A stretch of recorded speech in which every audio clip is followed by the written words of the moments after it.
Adelante, pues reanudamos el debate. En este caso con la Mesa de Comunidades Autónomas, con cierto retraso, pero vamos a gestionar la jornada con flexibilidad y de manera distendida, como decíamos al inicio, porque el objeto es poder debatir, ¿no?, acerca del estado de avance y perspectivas de futuro.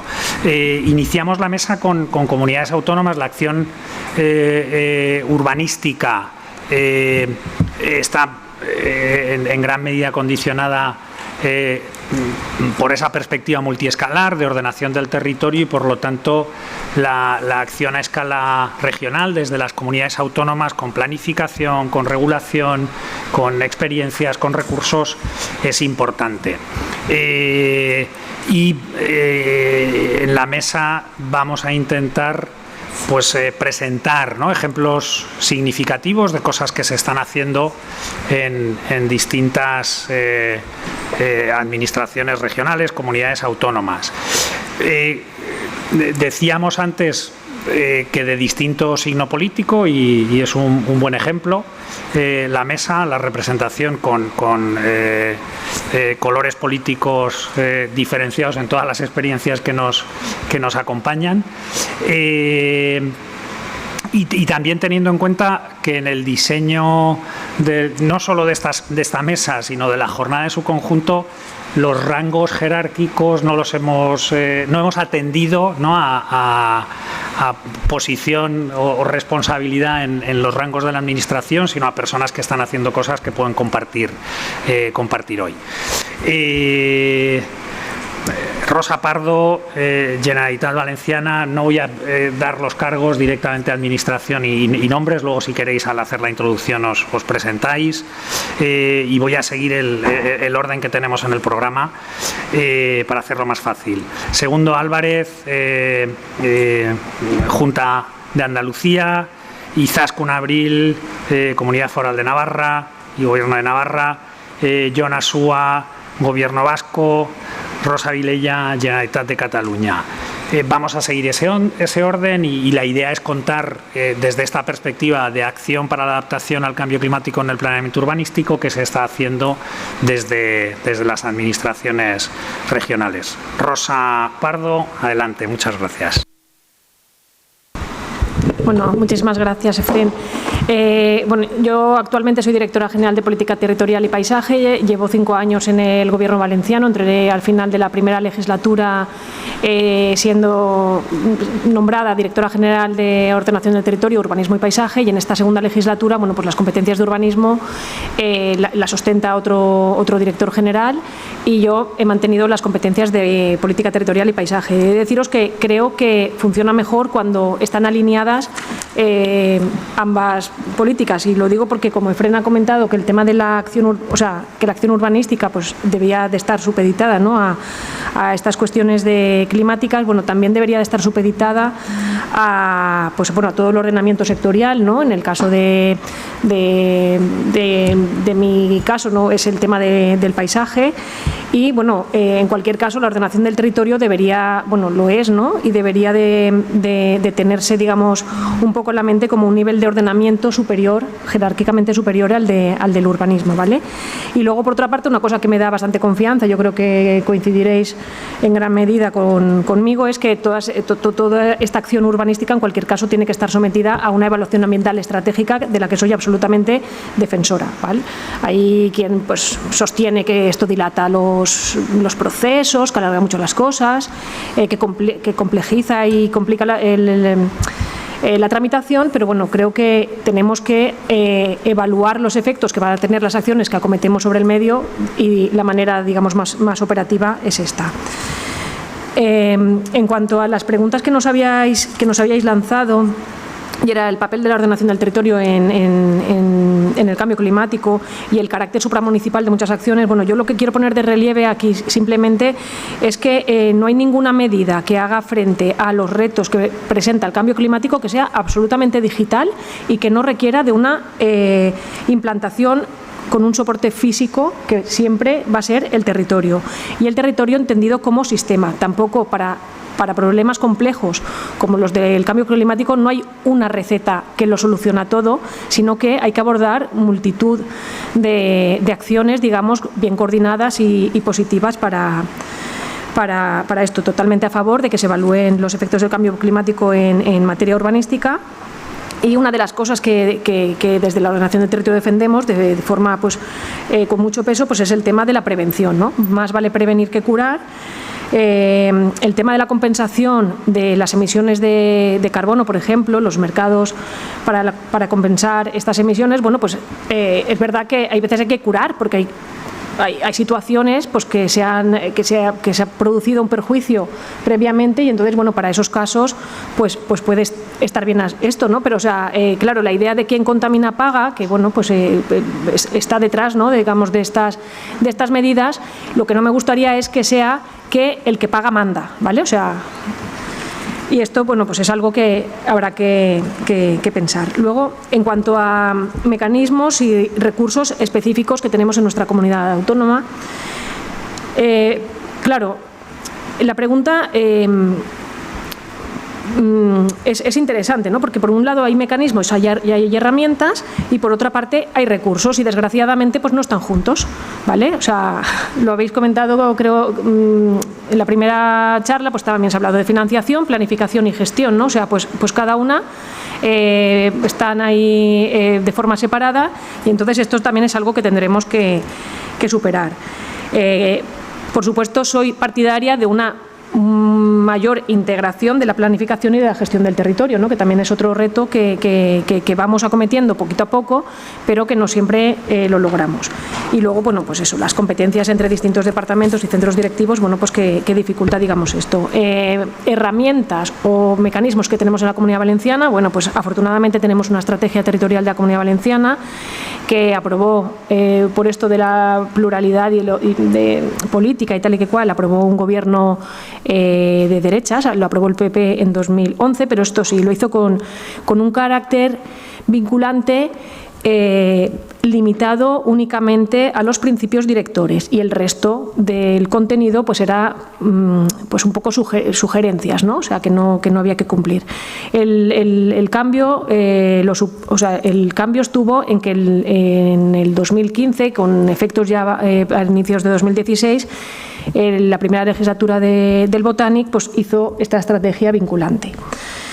Luego, por otra parte, bueno, como lo he mencionado en la presentación, pues hubo una modificación sustancial de lo que era la Ley de Ordenación del Territorio, Urbanismo y Paisaje en 2019, que dio como mucho más capacidad, ¿no?, a la infraestructura verde. La infraestructura verde entendemos que es una herramienta de diseño del territorio absolutamente oportuna y procedente para hacer frente a todos los retos que se nos presentan en cuestión de biodiversidad y conectividad de especies y también en temas de prevención y atención a cualquier riesgo, ¿no?, entre ellos también los derivados del cambio climático.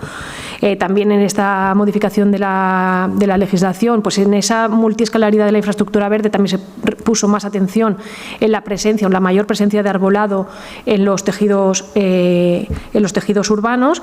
Y luego, por otra parte, hay un anexo que es el de la introducción de la perspectiva de género en el urbanismo, que cuando uno lo lee, aunque es un anexo que tiene apenas una página o dos, ¿no?, en la ley, digamos, engloba y es una auténtica propuesta de infraestructura verde urbana y periurbana que haciendo caso de esto, pues la verdad es que se resuelven un montón de cuestiones de movilidad, de dotación de servicios públicos y cuestiones básicas a la ciudadanía.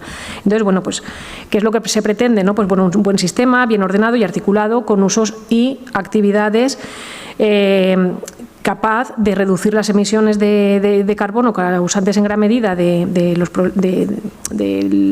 cambio climático, ¿no? Y entonces, digamos que estas teorías que han calado bastante bien en lo que es el contexto urbano, ¿no?, pues con estas teorías de la ciudad de los 15 minutos que Anne Hidalgo pues,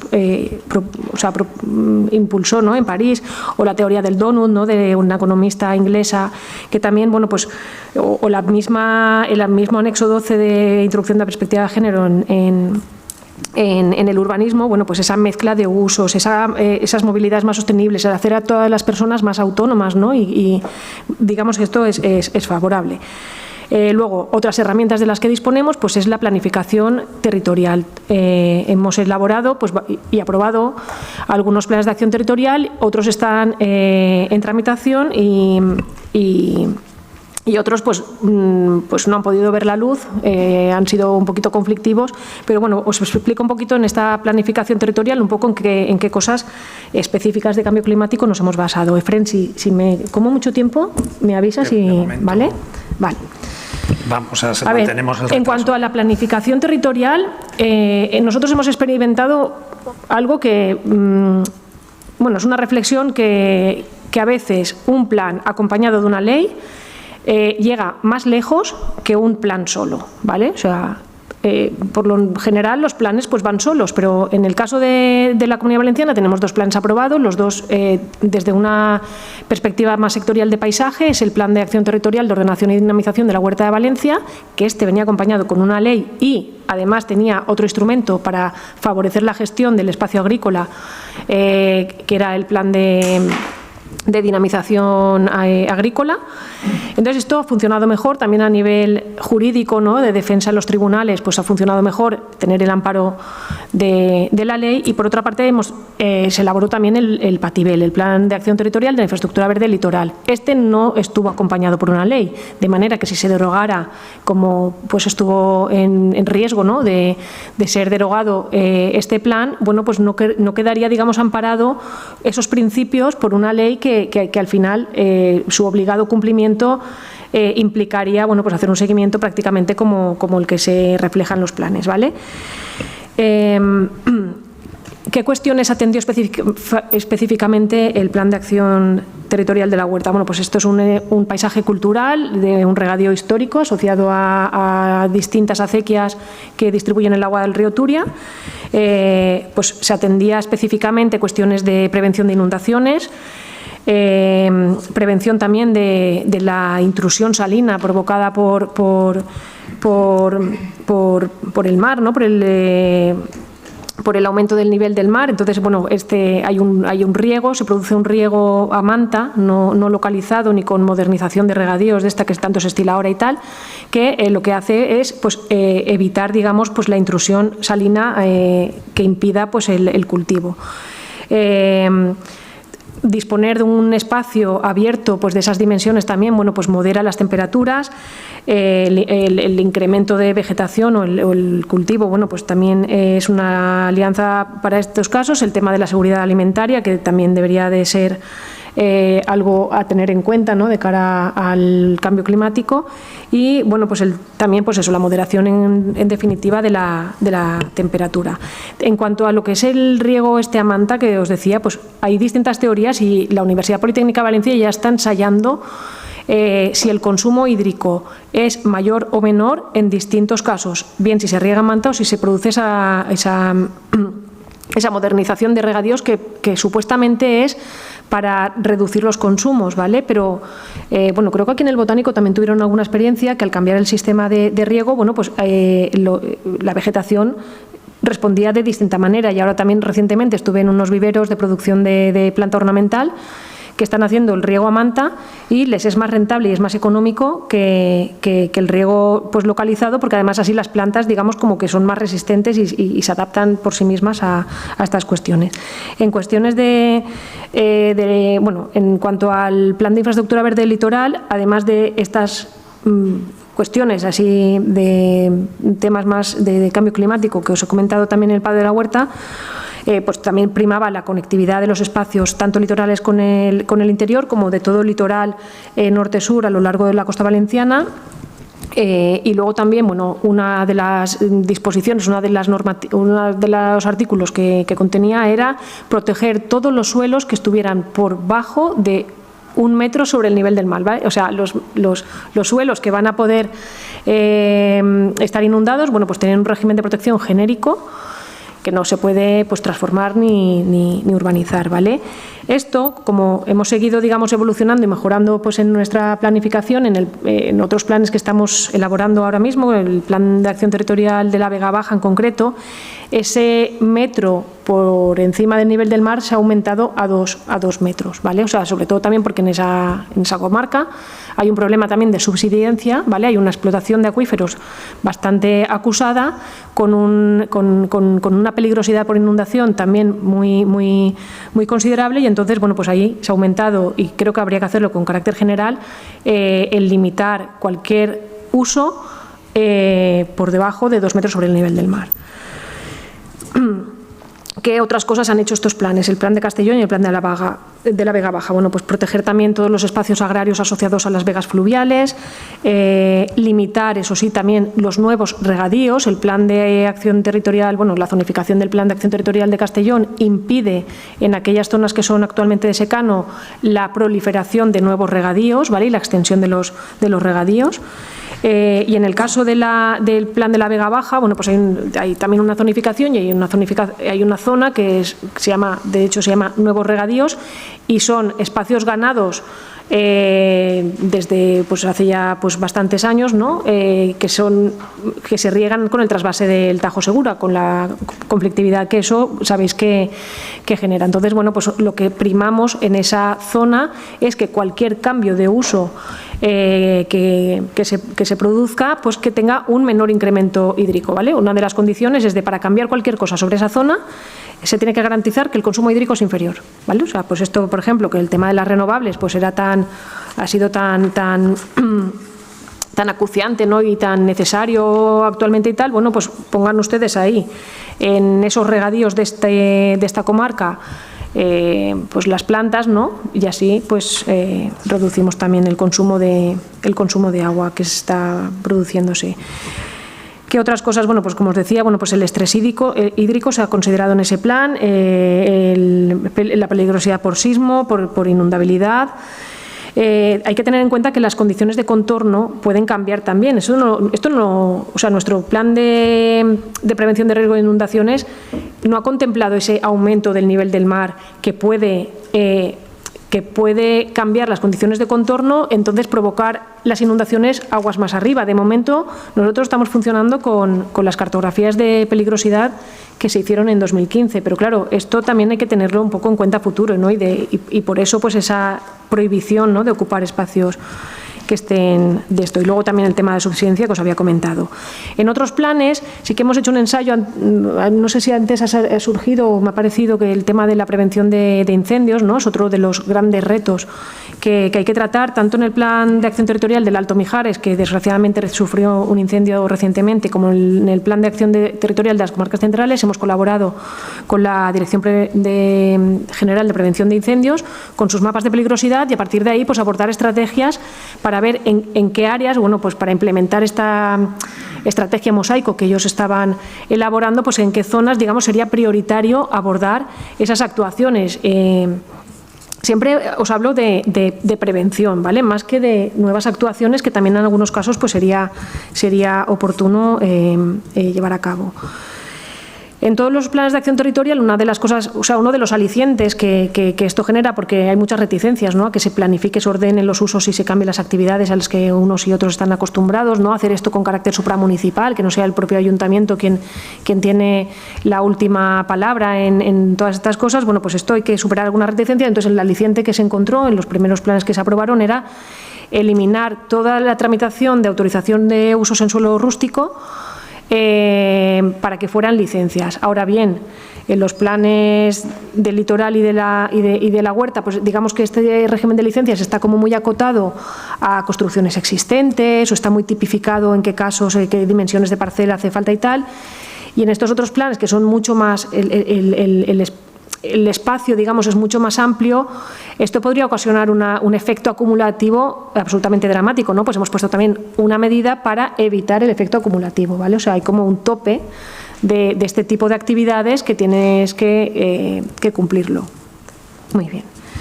Vale, luego, otra de las cosas que hemos estado trabajando es muchísima información, ¿vale? Muchísima información útil para cualquiera, a disposición libre y gratuita de toda la ciudadanía. y que son cartografías y estudios de algunas de estas cuestiones, ¿vale? Se ha elaborado por parte de la Universidad de Valencia un estudio geomorfológico de la costa valenciana y una valoración de todos los tramos de playas del litoral. Se hizo una cartografía del stock de carbono que acumula la vegetación existente en la Comunidad Valenciana, que hay que completarlo con el stock que acumulan los suelos, los humedales, pero bueno, una manera de iniciar esto era el stock, el stock actual y el stock, o sea, el potencial de acumulación anual, ¿no?, en este tipo de vegetación existente. Luego también otra de las cuestiones, o sea, en la Comunidad Valenciana casi el 50% del agua de consumo de boca proviene de aguas subterráneas, entonces también se hizo una cartografía de suelos críticos para la recarga de acuíferos, ¿vale? Existen también, bueno, pues eso, se han reelaborado las cartografías de los corredores territoriales de la infraestructura verde regional, y hay también una cartografía de la capacidad de usos del suelo en el que damos bastante importancia al potencial de capacidad agrológica por sus condiciones físicas de algunos suelos, y esto, bueno, se ha revisado, se ha hecho una nueva metodología para su redefinición o mejora, ¿no?, por parte del CIDE. Todo lo tenéis disponible en nuestra página web. Y luego, por último, la semana pasada presentábamos pues una metodología también para la revisión de las cartografías de riesgos geológicos de nuestro territorio. En cuanto a retos, bueno, pues eso, moderar el consumo de suelo al máximo en 2050 y una estrategia que nunca aprueban en la Unión Europea. Esta fe que tenemos en la Unión Europea a veces pues está un poquito truncada, ¿no?, por algunas cuestiones. Entonces, la estrategia de suelos de la Unión Europea, bueno, pues aspira a ese consumo de suelo casi cero, ¿vale? Estas ideas también del decrecimiento, bueno, un decrecimiento, pongámoslo también encima de la mesa, un decrecimiento que no tiene que ser un perjuicio económico ni una crisis social, ¿vale? O sea, avanzar hacia una mayor planificación y gestión integrada, tanto en el caso de la costa como en cualquier sitio.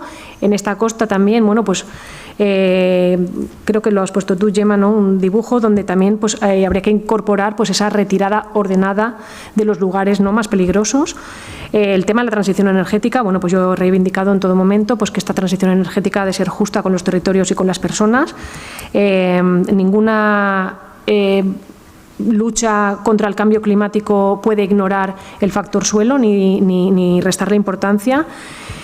Y bueno, pues el despliegue también, bueno, pues multiescalar y plural, multisectorial de la infraestructura verde, que me ha gustado mucho también esos ensayos que habéis dicho, o sea, a favor de lo cualitativo, no solamente cuantitativo, no se trata de tener espacios o de mantener la matriz, sino de ser selectivos y estrategas, ¿no?, para ver en qué lugares hay que actuar con mayor intención, o sea, incidir en la prevención, o sea, no descuidar nunca la prevención. O sea, ahora se habla mucho, también habéis comentado, la renaturalización de las ciudades, el reverdimiento y todo esto. Bueno, vale, sí, pero antes de llegar a eso, evitemos tener que actuar, o sea, cuando hagamos ciudad, hagámoslo ya bien, ¿vale? Bueno, pues afianzar la gobernanza multinivel y, bueno, pues al final, bueno, pues hacer un uso racional del territorio. En cuanto a la regeneración urbana, que se ha comentado solo un poquito al principio, bueno, pues también incidir, que se ha dicho perfectamente, pues que tiene que trascender de las acciones meramente de rehabilitación de edificios, o sea, tiene que poner el acento en los espacios colectivos, ¿no?, de los que públicamente pues nos disfrutamos, ¿no?, toda la ciudadanía. Bueno, pues dar un acceso al agua pública, las fuentes, por ejemplo, el tema de la isla de calor, refugios climáticos, revertir el sellado excesivo de los suelos, favorecer la movilidad sostenible, seguir restando espacio a los automóviles, tanto aparcados o en circulación. Y, bueno, pues eso, pues proveer de espacios de encuentro y de relaciones pues para la ciudadanía, y un poquito con eso yo creo que ya estamos. Y bueno, todo esto también sin olvidar el contexto metropolitano en el que muchas de las ciudades más grandes del Estado pues nos encontramos. Pues nada más y nada menos, porque has tocado prácticamente todo: territorio, visión territorial, multiescalaridad, perspectiva metropolitana, tensión entre las escalas, que lo has mencionado, ¿no?, cuando se regula en una y se implementa en otra, confluencia multisectorial. Has puesto el ejemplo del género, pero has hablado de inundaciones, de gestión de riesgos, de agricultura, etcétera. Alinear planificación, gestión y recursos, otro tipo de recursos no económicos, ¿no?, cartografía, información, y has llamado la atención sobre algunas cuestiones implícita y otras explícitamente importantes, ¿no?, la multifuncionalidad, la perspectiva de ecobeneficios. Has hablado del plan de la huerta y su incidencia, ¿no?, en el confort térmico.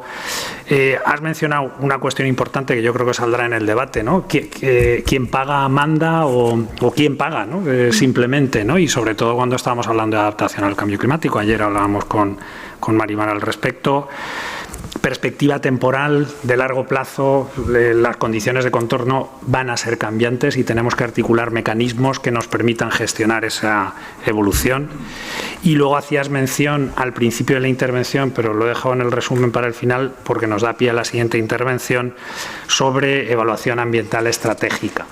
Y es uno de los elementos, ¿no?, que en la Junta de Andalucía se ha trabajado, y una iniciativa y un proyecto en el que participamos, ¿no?, para definir una guía, y estaría, bueno, pues nos parecía interesante el hacer balance de su aplicación y cómo está incidiendo en incorporar la perspectiva de gestión de riesgo climático en el planeamiento. Y por lo tanto, segundo, adelante con la presentación. ¿Puedes abrir directamente en el ordenador el PowerPoint? ¿Tienes una carpeta? Está abierto. Está abierto, o sea, que simplemente que aparezca en pantalla, en la sala, pero adelante. Bueno, me voy presentando. Bueno, yo soy Segundo Álvarez, soy el técnico encargado de la evaluación ambiental estratégica de la provincia de Cádiz. Estoy en la delegación territorial de la Consejería. Me han puesto un nombre extraordinariamente largo que no cabe en los membretes casi, ¿no?, que es la Consejería de Sostenibilidad, Medio Ambiente y Economía Azul, ¿no? Bueno, pues mi trabajo, la presentación que traigo hoy un poco es las reflexiones que en el ejercicio de mi profesión pues voy realizando, y mi formación, yo no pertenezco al mundo del urbanismo, ni soy ingeniero industrial y físico, y pues traigo algunas pinceladas de una perspectiva un poco más exótica, ¿no?, de lo que es el urbanismo. Está ya puesta ahí, ¿no?, la presentación. Bueno, pues para todos aquellos negacionistas del cambio climático, yo como buen físico y filósofo de la ciencia, ¿no?, voy siempre buscando la verdad, y soy un poco cazador de mitos, ¿no?, y además crítico en muchos aspectos. Incluso hasta con argumentos del cambio climático, y alguna pincelada soltaré de algunos. Bueno, estos son los deberes que me pusisteis, ¿no? Bueno, os voy a hablar de una evidencia innegable, es decir, que siempre hablamos del cambio climático, el aumento de la temperatura, y vienen los negacionistas y nos dicen, no, es que esto ya hubo en otra época de la historia, hubo cambios climáticos, etcétera, etcétera. El aumento del nivel del mar, que por cierto, mito. El aumento del nivel del mar no se debe al deshielo del Ártico, sino se debe a la dilatación del mar. El agua flotante, el hielo flotante no aumenta el nivel, se derrite, ¿vale? Es un mito, pero sí hay evidentemente un aumento del nivel del mar por otras causas, no por el deshielo, ¿no? Están los estudios de la dendrocronología, los estudios de los estratos, etcétera, etcétera, pero hay uno que obviamente no se incluye porque yo creo que es complicado de entender, ¿no?, que es la dilución del carbono 13 y el carbono 14, ¿no? Hay el carbono, elemento 6 de la tabla periódica. Si le añadimos 6 neutrones más, tenemos el carbono 12, que es un isótopo, el mismo elemento con más neutrones o menos neutrones. El isótopo 12 es el más abundante, 99% prácticamente, natural completamente. El 13 es también natural, pero su fracción es muy pequeñita, menos del 1%. Y el carbono 14 se forma en la zona ionosférica, en la parte de arriba, por la influencia de los rayos cósmicos, vientos solares, se produce una radiación que produce carbono 14 que se mezcla. ¿Vale? Dicho eso, el ciclo del carbono es muy complejo. Muchas veces asumimos que los modelos son lineales. Dejo de emitir tanta fracción de carbono, con lo cual entiendo que he contribuido esto con el cambio climático. Pues no, los modelos no son lineales, ¿no? Estamos viendo ahí un poco el esquema de todas las absorciones, tanto las emisiones como los que son los sumideros de carbono, y es una dinámica súper compleja metida en un medio, que es la atmósfera, que es extraordinariamente complejo, tal vez de las disciplinas de la física más difíciles de modelar, ¿no? Voy a hablar del carbono 13. El carbono 13, el petróleo, lo que son los querógenos, la formación, tiene muy poquito carbono 13. Es decir, que prácticamente el petróleo está formado por carbono 12. El carbono 12, que es el isótopo, se ha desintegrado todo el carbono 14 que podría tener, porque lleva millones de años enterrado, y lo que tiene es prácticamente carbono 12, ¿vale? El carbono más estable. Sin embargo, en la atmósfera sí que existe un equilibrio, en el medio atmosférico sí que existe un equilibrio entre carbono 12, carbono 13 y carbono 14. Las plantas actúan un poco de filtro con el carbono 13 y parece que biológicamente no les gusta mucho el carbono 13 y no lo incorporan a su metabolismo. ¿Qué ocurre? Que bueno, aquí tenemos un efecto curiosísimo, que en el año 1900 aproximadamente tenemos la época preindustrial donde el carbono 13 va cayendo estrepitosamente, y en el año 1950 aproximadamente, ya una época industrial donde ya las emisiones de combustibles fósiles son enormes. Fijaros bien qué caída, qué efecto tan espectacular, qué punto de inflexión se produce en la caída del carbono 13, ¿vale? Estamos hablando de la gráfica de la derecha, ¿vale? Ahora la gráfica de la izquierda ahora la ampliaré y hablaremos de ella, que es la gráfica del carbono 14. Es decir, el punto de inflexión está prácticamente en esa rodilla que hace ahí la curva, ¿vale? Que esa es la variación de carbono 13 en la atmósfera. ¿Quién puede haber provocado esto? Oiga, si el carbono fósil, los combustibles fósiles son ricos en carbono 12 y estamos arrojando gran cantidad de carbono 12, obviamente se está diluyendo el carbono 13, ¿vale? Por otro lado, el carbono 14. Bueno, pues el carbono 14 se forma en la zona ionosférica. Los sistemas abiertos, como los organismos vivos, lo toman.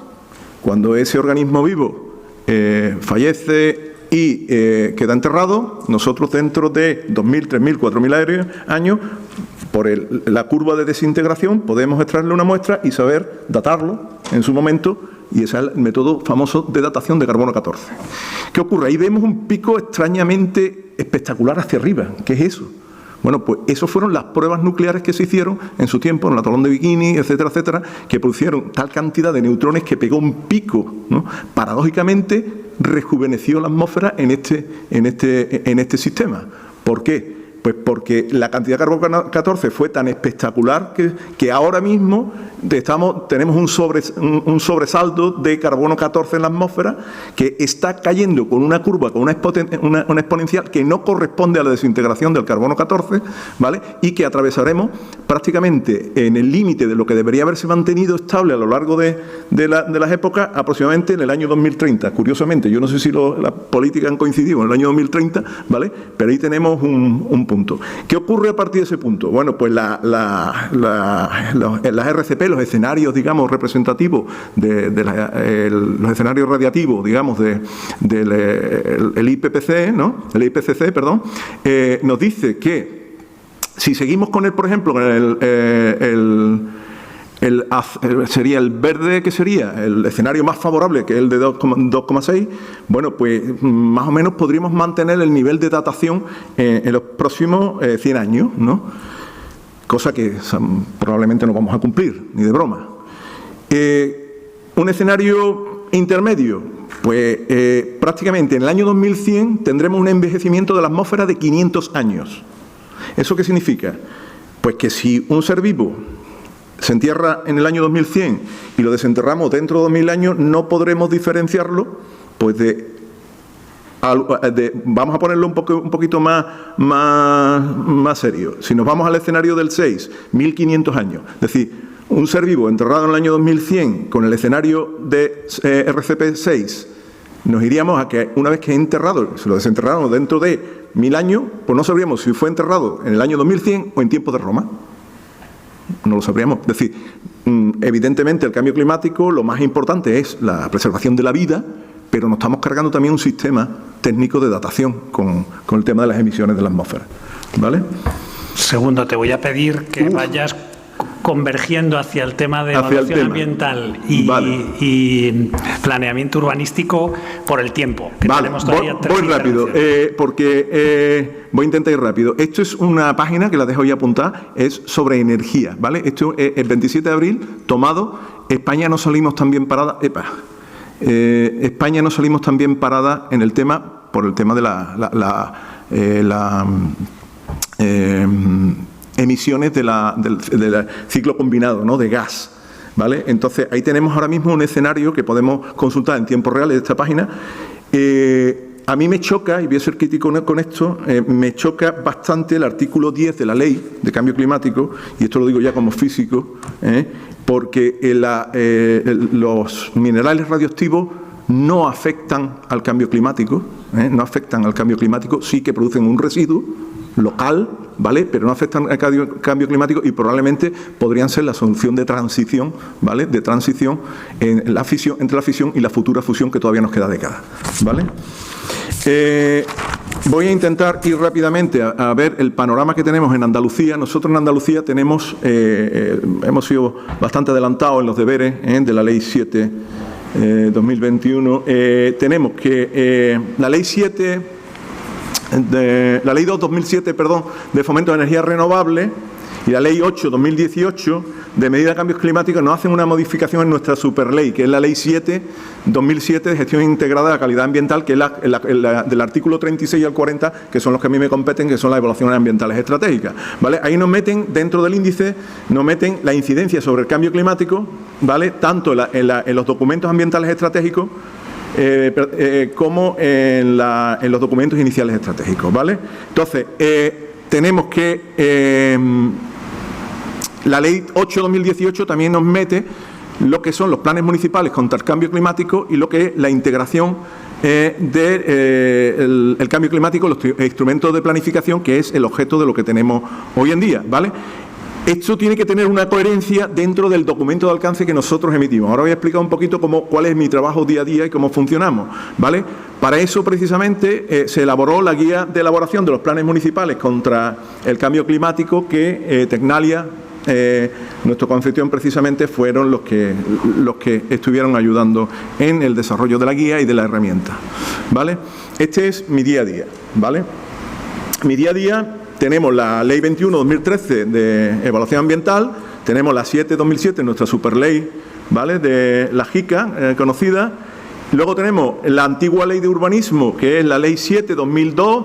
Tenemos la Ley 7/2021 de Impulso para la Sostenibilidad, que es nuestra nueva Ley de Urbanismo, y la Ley 7/2021, fijaros bien que coincide y que parece que la Ley 7 nos persigue en medio ambiente, ¿no? Es decir, ya no sabemos si hablamos de la 7/2021, si es la lista, que es la Ley de Impulso de Sostenibilidad, que es una ley fantástica que coordina lo que es ordenación del territorio con lo que es urbanismo, ¿vale?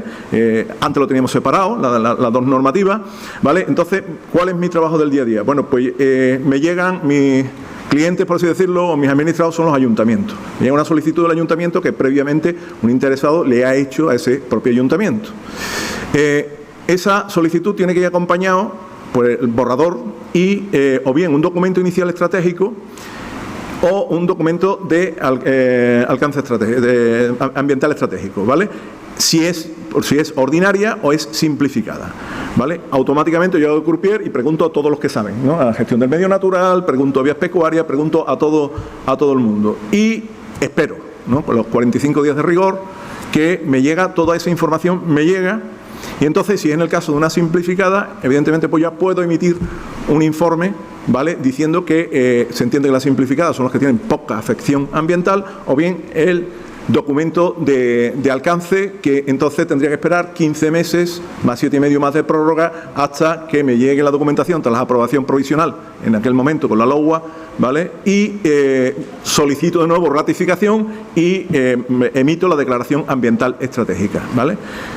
Son muchos expedientes solapados en el tiempo a lo largo de prácticamente 2-3 años que van sucediendo todos esos expedientes. Entonces hay que llevar una organización del trabajo tremenda. Mientras tanto, de forma paralela, pues lleva toda la tramitación urbanística, antes por la LOUA y ahora por la lista.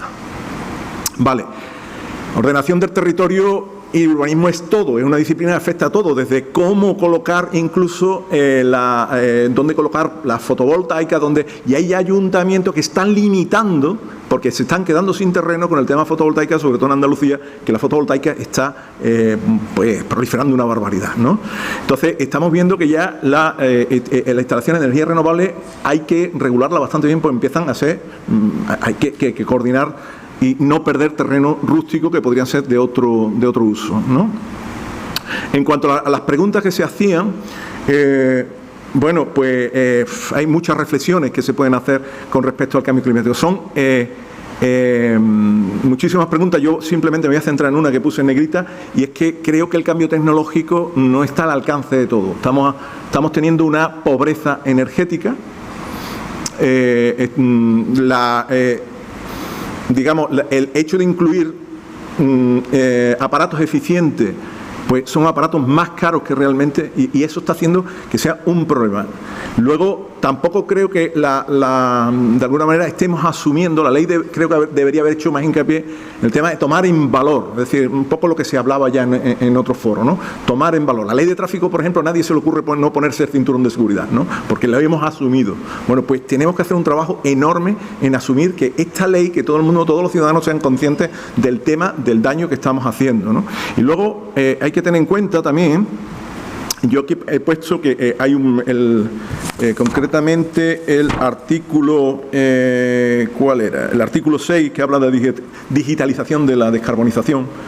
Bueno, pues hay modelos, hay herramientas hoy en día, es que hay videojuegos que simulan, tenemos inteligencia artificial, tenemos Big Data, tenemos una serie de herramientas que se podían utilizar perfectamente, y hay en las delegaciones territoriales de las administraciones hay una cantidad enorme de datos que no le estamos haciendo minería. Es decir, cuando al final hacemos resúmenes, lo que se hace es sacar una media de qué cantidad de emisiones, y lo que se hace es se suma todas las emisiones atmosféricas, ¿no? Pero esos datos contienen un valor interno que se puede analizar y sacar decisiones estratégicas. Entonces, en un modelo de digitalización tenemos políticas estratégicas que definimos lo que son las consignas, a dónde queremos llegar, ¿vale?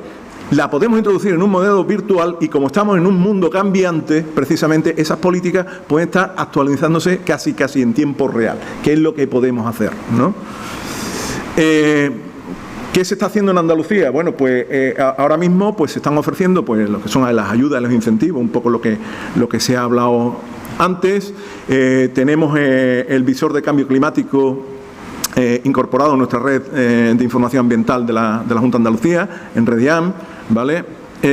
Y bueno, y aquí tenemos precisamente la guía para la incorporación del cambio climático y su herramienta, es una hoja de cálculo, ¿vale? Que aquí la presente guía pues se enmarca en el servicio de incorporación de nuestros coanfitriones Tecnalia, ¿vale? Esto lo que hace es permitir a las personas que llevan la evaluación, pues le va dando sus pasos y le va ofreciendo información por adelantado para ir construyendo la evaluación precisamente del cambio climático dentro de la propia planificación, ¿no? ¿Qué hacemos nosotros desde la Administración? Pues yo lo digo desde ya, como una de las causas de inadmisión es la falta de calidad, yo subsano cuando me llega algo y la parte de cambio climático no está bien hecha, no está evaluada bien hecha, va para atrás, subsanación, y en caso de que vuelva de nuevo, si la calidad oportuna, inadmisión, ¿vale? Le ofrezco muchísima información, asesoramiento, herramientas, etcétera, etcétera, para que esa evaluación se haga de forma oportuna. Pero claro, lo que sí estoy echando de menos, un poco crítica también, es que esto no va en consonancia ahora mismo con los planes municipales de cambio climático que se tienen que elaborar. Y esa coherencia, ese engranaje todavía tiene que encajar. También es verdad que llevamos muy poquito tiempo, porque prácticamente la nueva ley, la lista entró en vigor, el reglamento entró en vigor en enero de este año, ¿no? Y respecto a la al futuro, bueno, pues tenemos que la lista nos ha incorporado precisamente el terreno rústico preservado por riesgo, con lo cual en la evaluación que tienen que hacer los ayuntamientos tienen que decir qué terrenos precisamente tienen cambio climático, ¿no? y están afectados por cambio climático. Y bueno, también tendríamos que empezar a pensar en cambiar los dispositivos eficientes por dispositivos inteligentes, ¿no? La eficiencia es la relación entre lo que se consume contra lo que con lo que se produce, mientras que un sistema inteligente tiene que producir cuando sabe que cuando es oportuno o debe producir, ¿no? Bueno, y ya un poquito resumen, que yo creo que la compañera Ternalia ya antes ofreció esta información. Nuestra guía pues está basada en una etapa descriptiva, ¿no? Que es donde realmente vemos cómo está la situación correspondiente, una etapa de valoración que no viene a ser más que son matrices de análisis de vulnerabilidad y de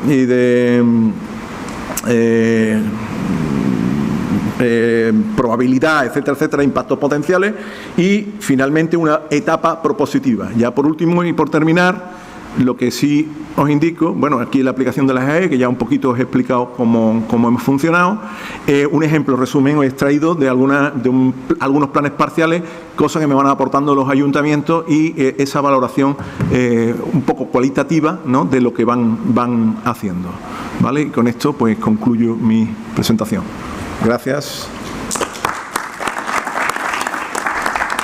Gracias. Segundo, yo llamaría la atención el tema de evaluación ambiental estratégica como parte del procedimiento y como mecanismo que pueda ayudar a garantizar, ¿no?, la incorporación de los temas relacionados con resiliencia climática. Has mencionado muchas cosas, la perspectiva temporal, el largo plazo, el contexto cambiante. Llamas la atención nuevamente sobre el tema renovables, es una cuestión que va a salir y que esa confluencia multisectorial hay que tenerla en cuenta definitivamente. Y llamabas la atención sobre la disociación entre requerimientos de cambio climático en la escala municipal y el propio planeamiento urbanístico. O sea, se les piden a los municipios planes de acción climática que son inconexos o están desconectados de la práctica urbanística, de la revisión de planes generales, y es definitivamente una de las cuestiones que atender en el futuro. Gracias.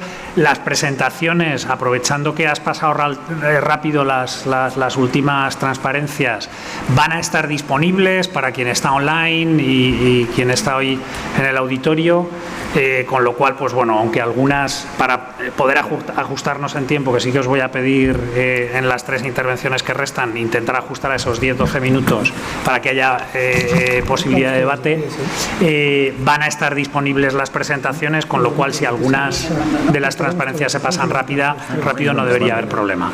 Vale. Izaskun, adelante, si quieres ir al atril, yo creo que tienes también un... Está el mando, ¿no? Ah, tiene el mando allí, ¿no?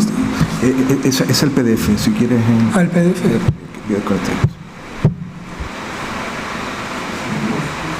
Izaskun, el micrófono deberías... Eso es. Sí. Y tienes un puntero.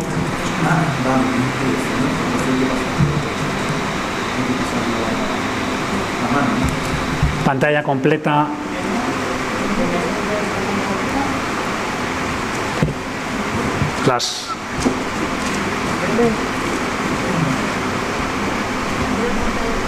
Ver pantalla completa.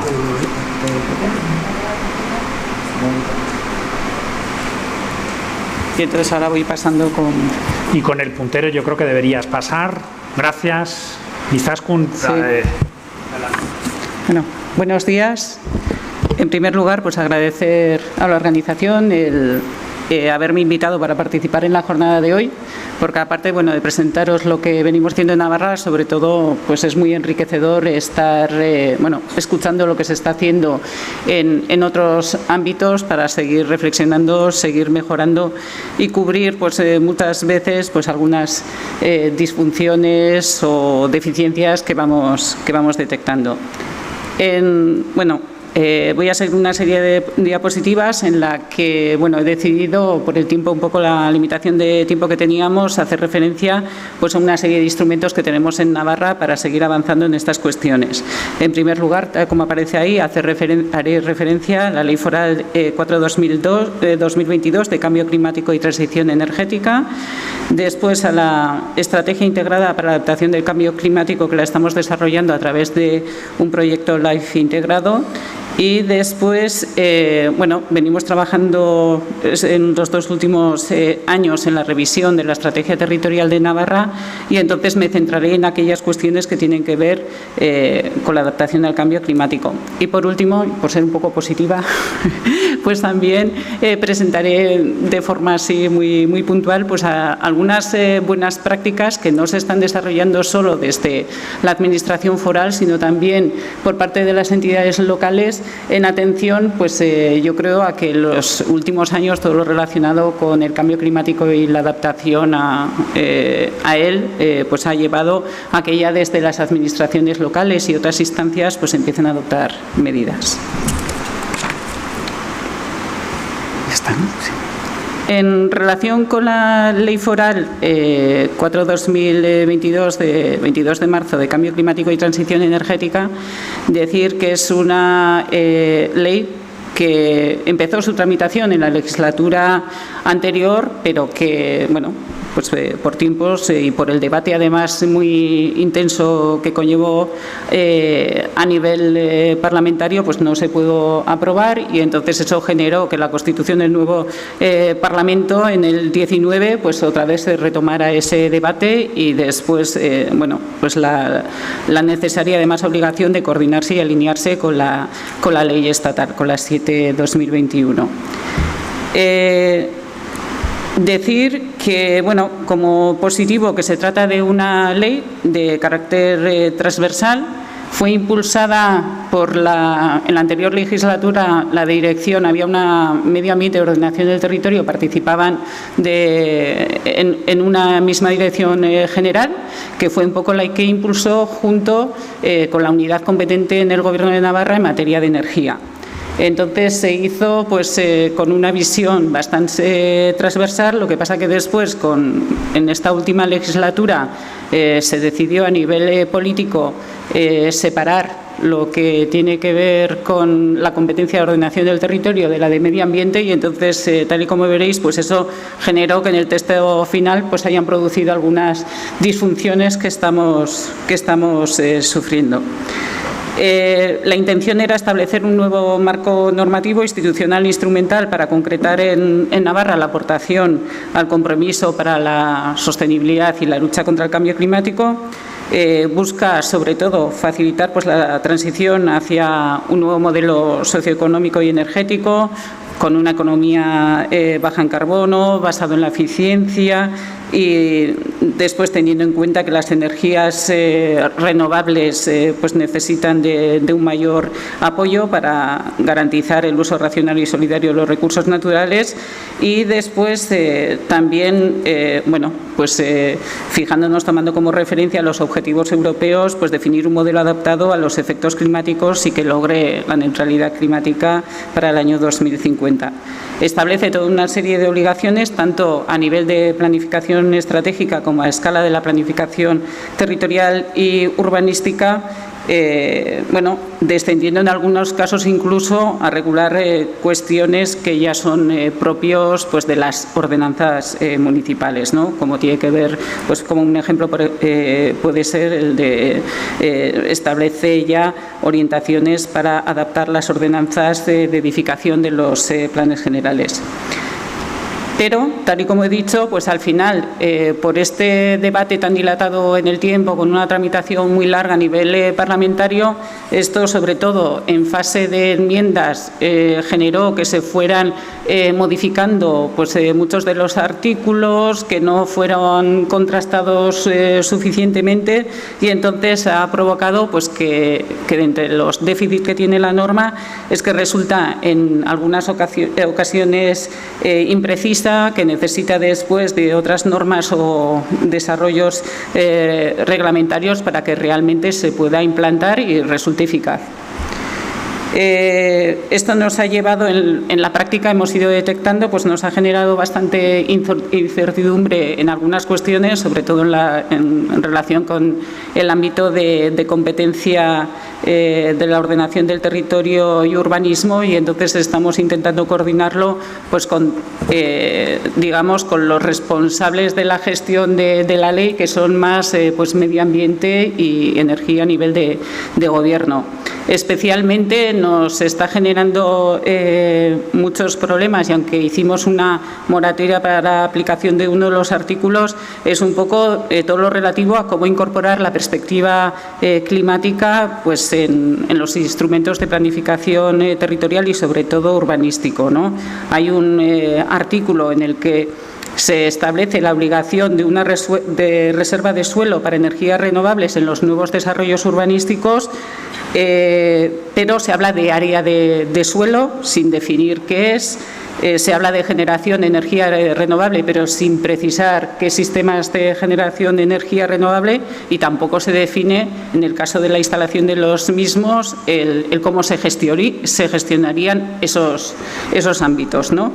Y además, como tampoco se precisa el tema de cómo se calcula las necesidades energéticas de esos desarrollos, pues nos estamos encontrando pues con muchas dificultades, porque si bien en el ámbito residencial, bueno, se pueden establecer una serie de hipótesis y unos cálculos estimados, pues por ejemplo los desarrollos industriales, en el momento de la planificación desconocemos totalmente qué tipo de actividad se puede llegar a implantar en esos suelos industriales, y entonces es imposible llegar a establecer con carácter en el momento de la planificación cuáles serán las necesidades futuras de esas empresas que allí se ubiquen. Entonces, esas son cuestiones que estamos ahora debatiendo para ver cómo las podemos ajustar y cómo la abordamos. También, bueno, nos está llevando hemos tenido cierto retraso en lo que es el establecer con carácter reglamentario los criterios para la implantación de instalaciones de energía fotovoltaica y eólica, porque el Estado vio que en la redacción, tal y como se habían redactado los artículos, que fueron modificados con enmiendas sin voce en el último momento en el trámite parlamentario, podíamos incurrir en que fuera al final unos artículos inconstitucionales. Entonces empezamos un proceso de negociación con el Estado pues para un poco valorar, y al final, aunque hemos llegado a un acuerdo, eso ha provocado pues un cierto retraso pues en ese desarrollo reglamentario.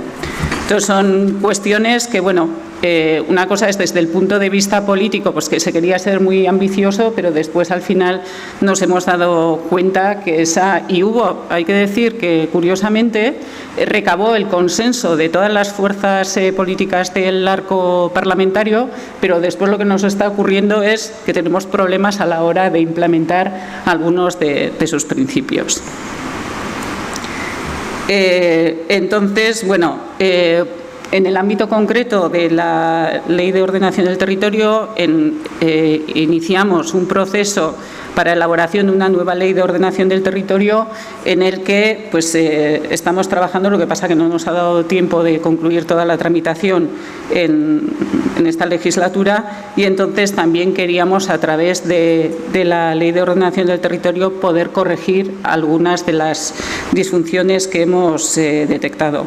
También estamos con los desarrollos reglamentarios, tal y como he dicho, para el tema de la instalación de todo lo que son plantas eólicas y fotovoltaicas, que hay que decir que en el caso de Navarra tuvimos un desarrollo muy temprano de parques eólicos, lo que nos ha llevado que ahora estemos más en una fase, aunque hay algunas implantaciones nuevas, más en una fase de repotenciación de parques, que no de tramitación de nuevos parques, pero sí que en el tema fotovoltaico pues hemos tenido bastantes iniciativas, unas que se han gestionado a nivel regional y otras a nivel del Estado, y bueno, con bastante problemática porque tenemos un ámbito territorial reducido, 10.000 kilómetros cuadrados, con un sistema de poblamiento muy atomizado, con un sistema también de comunicaciones pues que condiciona mucho las implantaciones y entonces, bueno, pues el tema de dar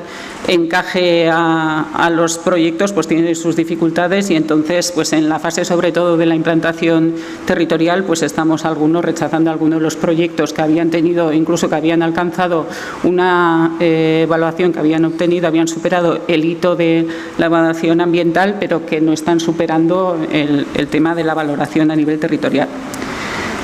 Y bueno, dejando a un lado el tema legislativo, normativo, pues decir que, tal y como he dicho al principio, también quería un poco presentar pues la estrategia que venimos desarrollando desde 2017 en relación con la adaptación al cambio climático. El marco de, bueno, esta estrategia bebe de un marco superior, que es la hoja de ruta del cambio climático en Navarra, que se elaboró en la legislatura pasada, de donde dependen acciones que tienen que ver con la mitigación y en relación con la adaptación se definió una estrategia en el marco de este proyecto LIFE, que tiene, bueno, un recorrido largo pues, que se desarrollará entre 2017 y 2025. En la siguiente diapositiva lo que he querido es un poco presentar de forma resumida las 6 áreas de actuación que contempla este proyecto LIFE. Que tiene, como he dicho, un horizonte de 8 años y 15 millones de presupuesto, 9,3 de la Unión Europea y 6,3 del propio Gobierno de Navarra. En él, aparte de lo que somos los distintos departamentos de Gobierno, hay una participación directa de las empresas públicas que son entes instrumentales de los diferentes departamentos. Entonces, dentro de las 6 áreas, pues tenemos una primera área de monitorización del cambio climático, donde, bueno, estamos intentando pues aumentar el conocimiento del impacto del cambio climático en Navarra para ir definiendo medidas para reducir esos impactos.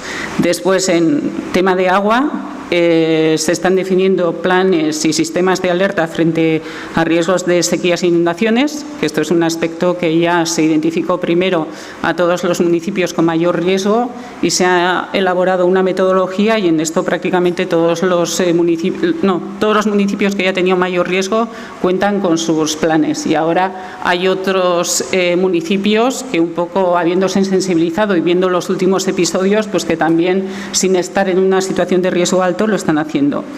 Por otro lado, se está avanzando en todo lo que tiene que ver con los sistemas de drenaje sostenible, tanto en proyectos nuevos como en proyectos relacionados, en planes o proyectos relacionados en actuaciones de regeneración urbana. Y también se está trabajando en todo lo que tiene que ver con la restauración de ríos, pues para tener entornos más resilientes. En el ámbito forestal, en bosques, es otra de las áreas de trabajo. Se está buscando nuevos modelos de crecimiento forestal en las zonas más vulnerables al cambio climático, pues para preservar su valor ecológico y mejorar la productividad forestal. En el ámbito de la agricultura se están desarrollando técnicas innovadoras para la gestión de suelos, plagas, pastos, material vegetativo y uso del agua de riego. Y también se están experimentando con nuevos sistemas de gestión silvopastoril. Y en el ámbito de la salud también se decidió incorporar, porque desde el Instituto de Salud Pública ya venían reflexionando un poco sobre el impacto que puede tener el cambio climático en la salud de las personas y sobre todo en los colectivos más vulnerables, especialmente personas mayores o personas con patologías muy concretas, patologías o enfermedades, y entonces se están desarrollando sistemas de vigilancia de las consecuencias del cambio climático en la salud humana con medidas de protección frente a los nuevos riesgos. Y por último, he subrayado un poco lo que tiene que ver más con el ámbito de la ordenación del territorio, ¿no? Y es todo lo que está relacionado con las infraestructuras y planificación territorial, y ahí básicamente estamos trabajando en el tema de la regeneración energética y adaptación del medio urbano y rural, y análisis de la vulnerabilidad de infraestructuras, pero también del paisaje. En esta diapositiva veréis que, aunque el LIFE en Adapta es básicamente un proyecto, una estrategia de adaptación al cambio climático, tampoco perdemos de vista todo lo que tiene que ver con la mitigación. Y esto lo estamos haciendo sobre todo en el ámbito ya más de las acciones que tienen que ver con la escala local, ¿no? Entonces, está trabajando sobre todo pues, en la definición de los planes de acción climática a nivel local, los PACES. Y entonces ahí ha habido una respuesta muy favorable tanto de la Federación de Municipios y Concejos como de los propios municipios, y ahora el reto es lo que os ha comentado anteriormente, ¿no? Se está avanzando en los PACES, pero después es cómo integrar esos planes con lo que es la planificación urbanística. Y es una cuestión en que tenemos que ir valorando con un poco, se ha avanzado mucho, tenemos ya cubierto, como veréis, un porcentaje muy alto de los municipios de Navarra, pero tenemos que ir avanzando en un paso más. En esta diapositiva, en relación con las áreas que he ido mencionando, pues tenemos todo lo que tiene que ver pues, con los sistemas de indicadores de seguimiento de los cambios climáticos, y entonces, por ejemplo, aquí he traído lo que es el mapa que tiene que ver pues, con los riesgos de inundación, ¿no? Y entonces, a partir de este mapa es donde se definió, un poco se priorizó aquellos municipios que debían contar con un plan de prevención por riesgos de inundación. Digamos que tenemos una página web donde se definió un cuadro de mando detallando 15 cadenas de impacto, 206 indicadores, y está en continua revisión. Tal y como he dicho, pues en el tema de estamos también ofreciendo a través de este live una asistencia técnica para la realización de los planes locales o PACES, Plan de Acción para el Clima y la Energía Sostenible. Ya, el proceso se ha iniciado en 206 municipios, se ha llegado a cubrir ya una población el 86% de la población de Navarra, y también una superficie importante. Y en este sentido, en el marco de este proyecto también se va a realizar una guía para la aplicación en los municipios de estos PACES, que era una cuestión que ya estaba prevista en el proyecto, pero que han reclamado, que están insistiendo los propios ayuntamientos. Otra de las cuestiones, como os he dicho, otra de las acciones destacadas es todo lo relativo pues, a la gestión adaptativa del paisaje, que ahí el resultado del proyecto pues, será la guía temática de paisaje y cambio climático. Y entonces, consideramos que el tema de la gestión del paisaje, el paisaje lo entendemos como un instrumento de interpretación de las dinámicas territoriales, y aquí lo que pasa es que queríamos ir un poco más, y queríamos, además de tener de incorporar a la caracterización de nuestros paisajes, y aquellos sobre todo que pueden tener, hemos hecho un mapa de paisajes de actuación especial, integrar en ese conocimiento pues todo lo relativo a la adaptación del cambio climático, con una definición de indicadores específicos de paisaje y adaptación al cambio climático. En medio construido, se está trabajando en una guía de arquitectura, urbanismo y cambio climático, que surgió un poco como desarrollo de un proyecto EGOCI, del que después en la mesa siguiente se nos hablará al respecto.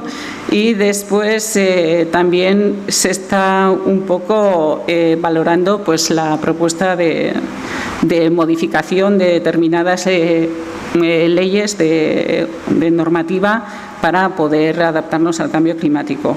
Y después también se están haciendo estudios de variabilidad climática para estimar, en relación con el código técnico de la edificación, para detectar aquellos ámbitos con una mayor vulnerabilidad y donde se tendría que actuar prioritariamente.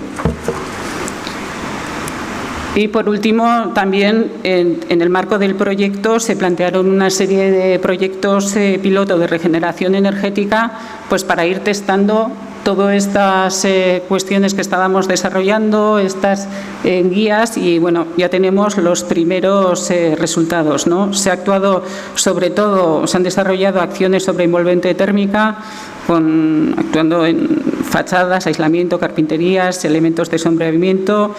Tenemos proyectos también de intervención global, porque veíamos que era necesario no solo, como se ha estado diciendo a lo largo de la mañana, no solo intervenir en los edificios, sino también en los espacios urbanos circundantes.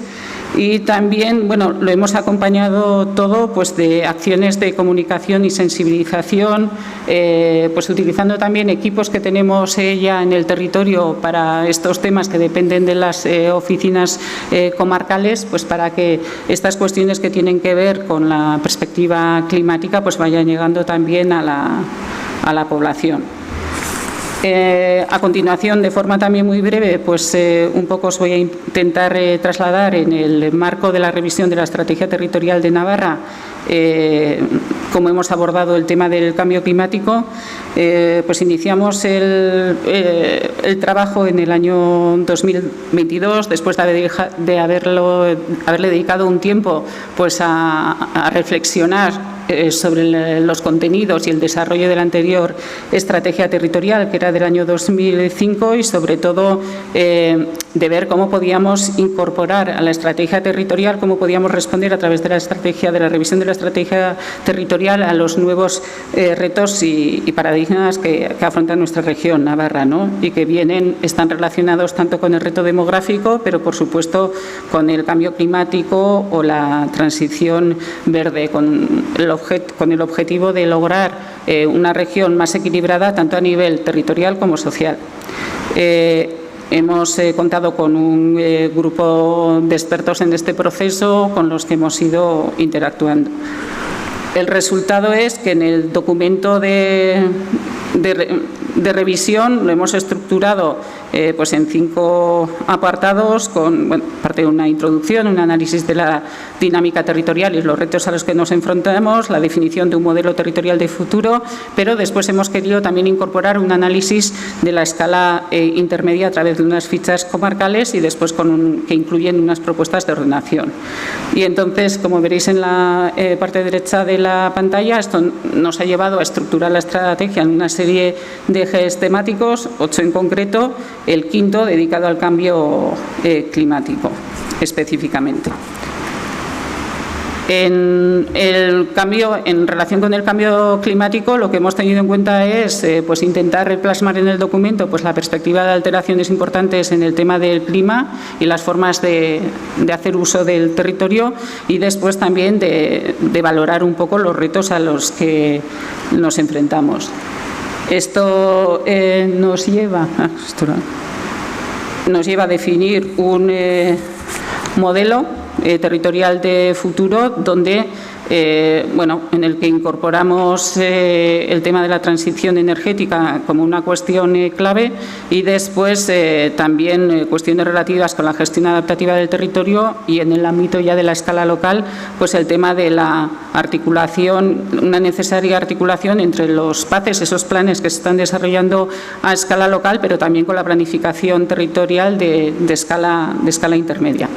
Y por último, aquí es un poco la relación que tiene con los objetivos de desarrollo sostenible, y por último, con lo que he dicho, para incorporar un poco una visión positiva, pues todo este trabajo que venimos desarrollando estos años, pues ha provocado muchas veces que desde el ámbito local también se lleven a cabo iniciativas para intentar incorporar pues estas nuevas visiones, ¿no? Y por ejemplo tenemos pues un municipio, Ezcabarte, un municipio muy cercano, eminentemente rural, pero muy cercano a la comarca de Navarra, de la comarca de Pamplona, que han hecho pues un estudio de riesgos climáticos sobre el medio urbano, definiendo una serie de acciones adaptativas. En Bidaurreta, un municipio muy pequeñito, rural, también incluso se han llegado a plantear un proyecto para la apertura de un refugio bioclimático. Y después en Pamplona también se están tomando distintas iniciativas, como puede ser la que aparece en la fotografía, que es de crear paso de peatones permeables. Izaskun, te voy a pedir que terminemos. Nada, esto eran otras otras actuaciones que se están haciendo, que cómo se está haciendo una reflexión muchas veces ligadas a procesos participativos de convertir pues espacios que eran espacios urbanos pues muy duros, convertirlos, darlos, renaturalizarlos básicamente, ¿no? Y yo creo que en esta última diapositiva eso es ya un espacio, aunque no lo parezca, un espacio industrial que está en el sur de Navarra, una ciudad, lo que le llamamos la ciudad agroalimentaria de Tudela, una zona industrial muy importante donde ya, cuyo diseño lo ha hecho la empresa pública que depende de nuestro departamento y donde ya entre otras cosas, se fueron incorporando cuestiones más basadas en la naturaleza, ¿no? Y por ejemplo, pues ahí lo que vemos arriba es un estanque de laminación de pluviales. Y sin más, pues después en el turno de preguntas, si queréis alguna cuestión más, pues ya podré responder. Gracias, Izaskun. Has abordado cuestiones importantes, otra vez la relación entre energía, mitigación, adaptación al cambio climático, la perspectiva multisectorial, la combinación de estrategia con recursos, alerta temprana, etcétera. Esa tensión multisectorial en el desarrollo normativo, ¿no? Y que nos aboca a tener que hacer desarrollo reglamentario y bueno, pues que podrá venir en el futuro, pero vamos, la necesidad del desarrollo reglamentario, tocando cuestiones clave, ¿no? Otras perspectivas, paisaje, código técnico de edificación, la participación multiagentes, la sensibilización y bueno, en definitiva, ejemplos de implementación, que es lo que hablábamos, ¿no? Todo esto tiene que servir para implementar. Vamos a ver si conseguimos ajustarnos a los 12 minutos. Yo creo que ahora interviene Jon, de manera que sí que podamos tener, aunque alarguemos hasta la 1:30, que podamos tener unos 15 minutos de preguntas y bueno, pues os voy a volver a pedir concreción, a ver si lo conseguimos en el tiempo. Bueno, yo creo que sí, ¿eh? Yo creo que en 12 minutos lo he clavado. En primer lugar, agradecer la invitación y poder estar aquí en este foro. Es verdad que para nosotros era importante poder estar desde la perspectiva de que nuestro servicio, nuestra dirección, se encarga de alguna forma de la regulación de todas las medidas que pueda haber desde la perspectiva territorial urbanística, ¿no? Efectos de la Comunidad Autónoma de Euskadi. Y ahí aparece como responsable de ordenación del territorio y planeamiento. Desde hace 7 años nuestra dirección incorporó también la agenda urbana y desde hace apenas un año así hemos incorporado a este servicio la regeneración urbana de una forma activa. De tal forma que estamos trabajando, por un lado, en la perspectiva de planificación territorial, planeamiento, pero también en la voluntad de activar una regeneración urbana sistematizada en la escala del barrio. Es decir, para nosotros resulta clave actuar en barrio a través de unas oficinas de proximidad que van a ser quienes activen toda la canalización de las ayudas públicas para principalmente la rehabilitación edificatoria, pero también para activar la propia regeneración del barrio, ¿no? Está siendo, la verdad, una experiencia muy interesante, no ya solo en cuanto a que afectamos o estamos totalmente inmersos en barrios en situación de vulnerabilidad. Tenemos aproximadamente un índice de vulnerabilidad que se aproxima al 40% de la población de cada uno de los barrios. Eso está suponiendo activar unas líneas de ayuda para favorecer la activación de la rehabilitación del edificio sin que las personas o las unidades convivenciales en situación de vulnerabilidad supongan un obstáculo para la comunidad. La Ley de Propiedad Horizontal exige unas condiciones de porcentaje a efectos de abordar una serie de obras que estamos estimando que se aproximan a unos 60.000 euros por vivienda en la rehabilitación integral profunda, lo que es eficiencia energética, muy vinculado al cambio climático, pero también accesibilidad y habitabilidad. Entonces, para poder llegar a esos ratios de acción real en la propia rehabilitación del edificio y a la vez en la regeneración urbana, se están canalizando unas ayudas que intentan favorecer especialmente a las unidades convivenciales en situación de vulnerabilidad. No he venido con esa presentación porque venía con mi otro libro, que era el de la ordenación territorial, pero en cualquier caso sí me pareció importante porque esta mañana la presentación de Eduardo me ha parecido especialmente interesante.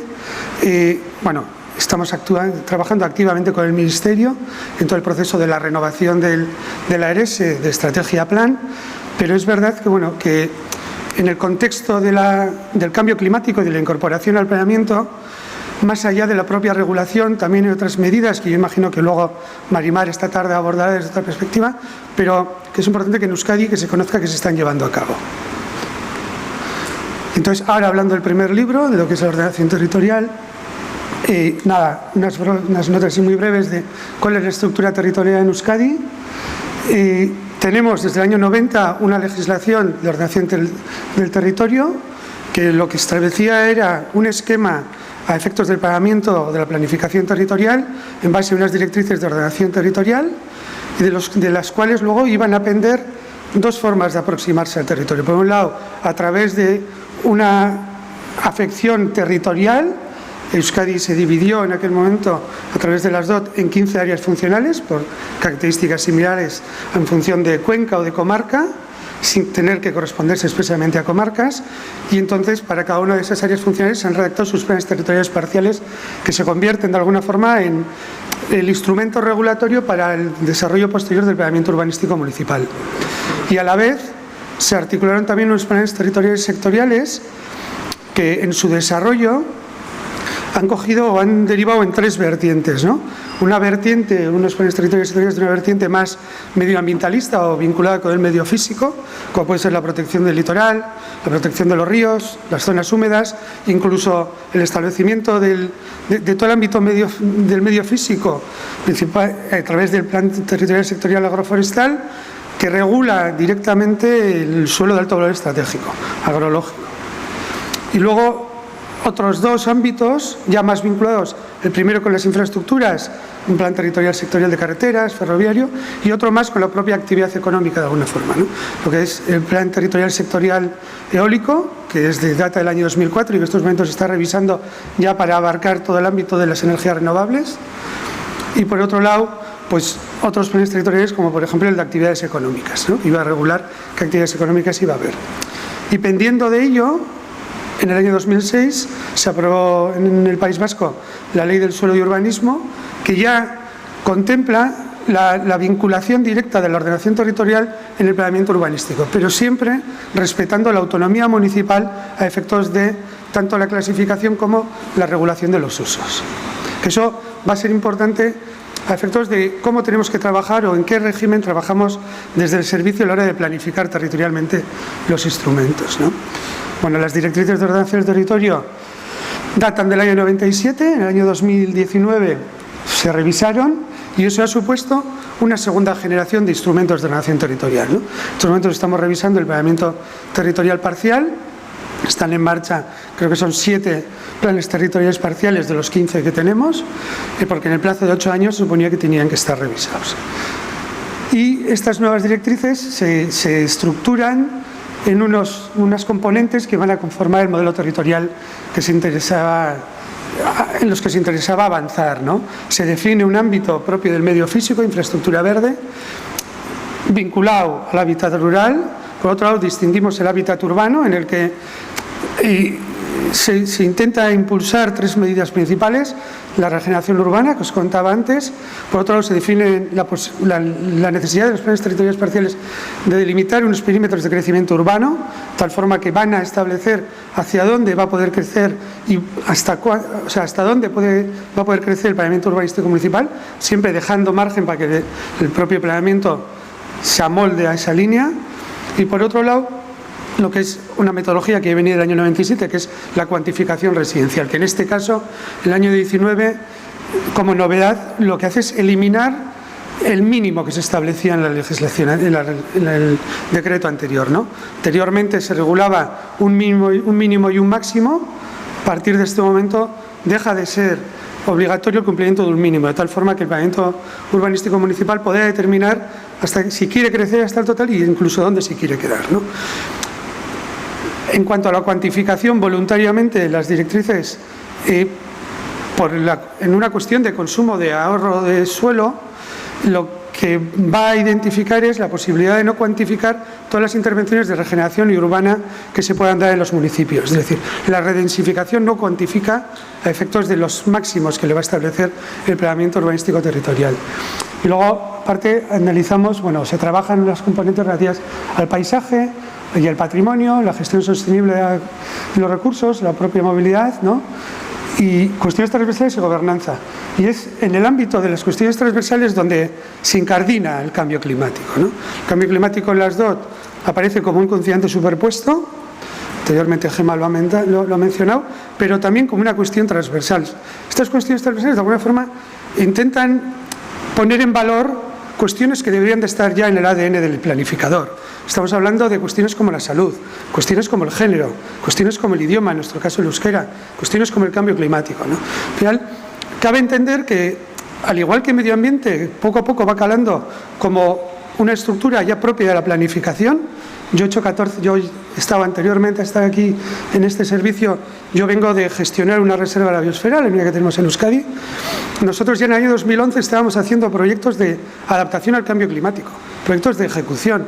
Estábamos estudiando con la Universidad de Cantabria, modelizando todo el estuario para ver cuál iba a ser el incremento del nivel del mar. Es decir, se entiende ya, o cabe entenderse, que hay cuestiones que el planificador o la planificadora va a incluir en su ADN, y eso serían, de alguna forma, las cuestiones transversales. Y es lo que estamos intentando en la planificación territorial también, de alguna forma, abordar, ¿no? Y finalmente la gobernanza, como no cabe que sea de otra forma, ¿no? Bueno, son cuestiones que se plantean y que se reconocen como tales en las DOT, ¿no? Pero principalmente yo hablaría de la necesidad de anticiparnos a los cambios y planificar para ello, ¿no? Entonces, en base a ello, las directrices ya prevén la necesidad de revisar el planeamiento territorial sectorial del litoral, porque se identificaba que ese incremento del nivel del mar podía llegar a afectar a todo el litoral, y entonces ya las DOT en el año 2019 lo incorporan, y es el ejemplo que os voy a traer aquí. Pero previo a ello, también comentaros que las DOT incorporan una normativa específica de aplicación del cambio climático a los 3 niveles en los que aplica las DOT, ¿no? Por un lado, aplican de una forma, tiene una eficacia directa en una serie de aspectos, pero a la vez también aplican el planeamiento territorial y también en el planeamiento municipal. Bueno, lo que va a hacer este artículo es pretender ir inoculando poco a poco en todo el planeamiento la perspectiva también del cambio climático, que es lo que a posteriori y en un futuro dará pie a los siguientes pasos, a la incorporación del planeamiento urbanístico municipal, junto con la ley, que imagino que luego se hablará de cambio climático y nunca me sale, y transición energética de Euskadi, que esperemos poder contar con ella en breve, ¿no? Bueno, estamos hablando de cuestiones que se han hablado toda la mañana y se hablará todavía por la tarde, ¿no? Son cuestiones que todos conocemos, ¿no? Pero que en su punto 7 ya está hablando, ¿no? En cuanto a la incorporación al planeamiento territorial urbanístico y la perspectiva climática. Y ya para acabar, y voy a cumplir mis minutos, el Plan Territorial Sectorial de Protección del Litoral lo que hacía originariamente desde el año 2007 era identificar un ámbito que se corresponde con la zona de influencia de la Ley de Costas. La Ley de Costas, al hablar de costas, estamos hablando de un dominio público marítimo terrestre, una zona de servidumbre, pero también habla de una zona de influencia de 500 metros. El PTS litoral incorpora ese ámbito, y es en ese ámbito en el que, a través de una categorización de los suelos y la protección específica de los suelos de especial protección por sus valores ambientales y también los de mejora ambiental, que son aquellos que o bien van a hacer una transición porque hacen una labor de buffer de los suelos de especial protección, pero su vocación es mejorar los servicios y los propios ecosistemas, o si no, también esos suelos de mejora ambiental que precisan, tras una acción antrópica, una mejora hacia mejores condiciones ecosistémicas. Entonces, bueno, este PTS lo que viene a hacer es regular todo un régimen de usos para esa franja y condicionó, de alguna manera, la elaboración de los planes territoriales parciales y el planeamiento urbanístico en este ámbito que regulaba. Sin embargo, es tras las DOT del año 2019 cuando se decide incorporar también la componente climática, de cambio climático, en todo el litoral. Bueno, para eso, al final se ha decidido modelizar un sistema normativo que lo que va a hacer, voy a poner las gafas que no veo nada, establece unas disposiciones generales, muy generales, pero que sí que identifica dos esferas de aplicación, ¿no? Por un lado, una esfera propia de las determinaciones generales que hereda el PTS, las determinaciones anteriores, actualizadas a la nueva legislación que debe entrar en vigor o a perspectivas medioambientales que interesaba aportar al litoral, pero aparece un tercer título normativo ya vinculado directamente con el cambio climático, ¿no? Si bien el cambio climático en su aplicación en el territorio, las directrices de ordenación del territorio lo identifican como un condicionante superpuesto, y en la regulación vasca los condicionantes superpuestos no van a prohibir usos, es decir, mientras que la categorización del suelo en el medio físico va a ir categorizando también el régimen de usos y de actos de construcción en cada uno de esos suelos, dentro de cada una de esas zonas, la condición de un condicionante superpuesto va a conllevar una mayor regulación, pero no en sí una propia prohibición de un uso como tal, a no ser que sea un caso muy, muy extremo, ¿no? En este caso, lo que queríamos era, con el Plan Territorial Sectorial del Litoral, era ir un paso más allá y, sin llegar a prohibir, sí que concretar en qué medida cabe tener en cuenta el cambio climático en las componentes que os explicaré ahora en la ordenación territorial del litoral. También es verdad que este PTS tiene una vocación innovadora a efectos de poder establecer una metodología de implantación del concepto de cambio climático regulatorio en el resto del planeamiento territorial. Finalmente, bueno, el PTS regula brevemente el medio marino, pero lo remite principalmente a la legislación de costas, y luego incorpora, como no cabía de otra forma, una cartografía que va a determinar, por un lado, la categorización de los usos, o sea, de los suelos a efectos del título de las determinaciones generales, pero también va a delimitar unos ámbitos que, a través de los estudios que se han ido elaborando, se identifican como ámbitos susceptibles de sufrir el incremento del nivel del mar.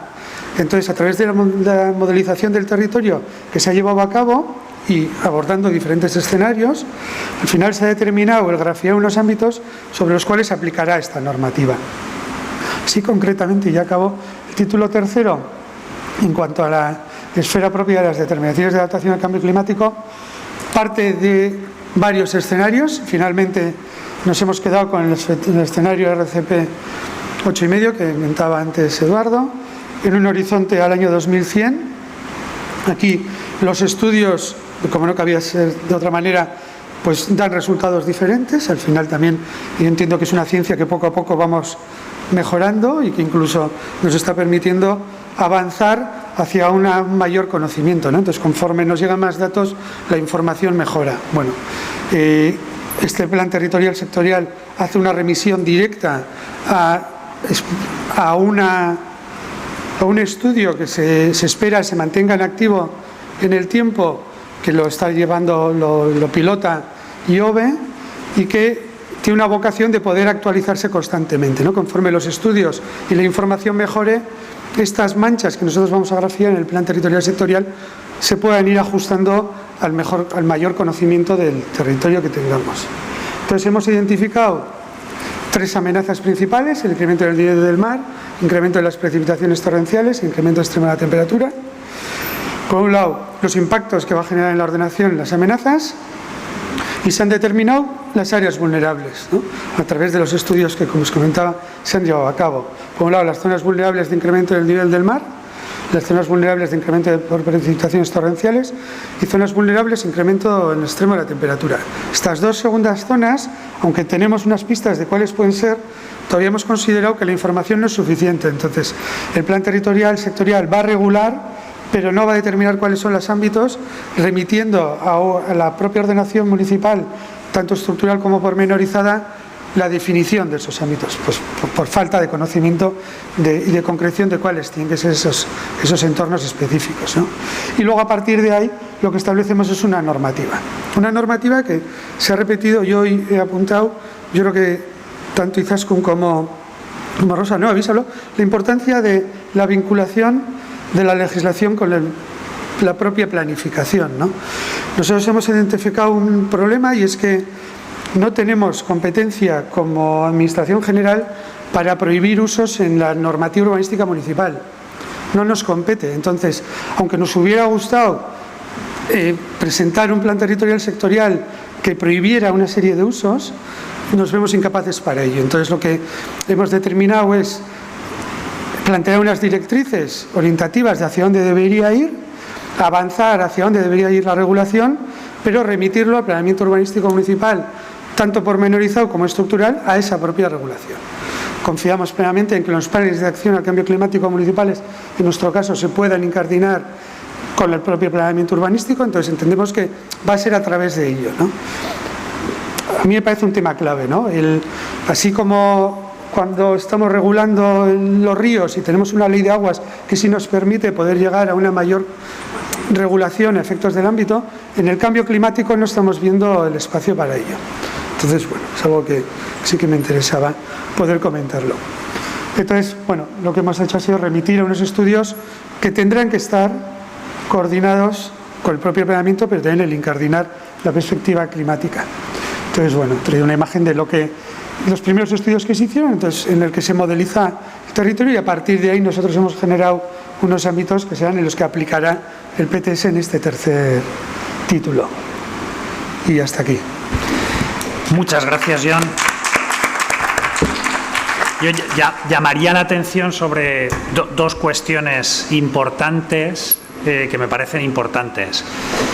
Una, cómo en un bagaje, ¿no?, de 30 y pico años haciendo planificación territorial y urbana, se han ido incorporando innovaciones no directamente relacionadas con el cambio climático en los instrumentos de ordenación del territorio y planeamiento urbanístico, pero que pueden ser ejemplos interesantes para inspirar esas innovaciones que necesitamos ahora para incorporar la adaptación al cambio climático. Ejemplos claros son la delimitación de perímetros, la no computación de redensificaciones, la eliminación de los mínimos, innovaciones que se han ido incorporando, y es posible, ¿no?, modificar este marco tan constreñido de la ordenación del territorio y urbanismo. Y luego llamar la atención, en segundo lugar, también sobre una integración efectiva y operativa del cambio climático, de la adaptación al cambio climático en los instrumentos. Por una parte, oficializando, entre comillas, la información climática, a pesar de hacer una llamada al uso de información disponible más actualizada, y yo creo que es una aproximación interesante, innovadora, y que puede inspirar otros casos.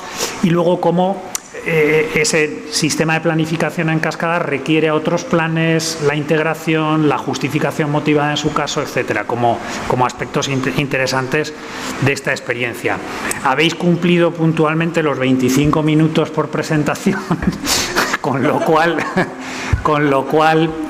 nos vamos a ir, alargamos con la flexibilidad que requiere la adaptación al cambio climático que mencionábamos esta mañana.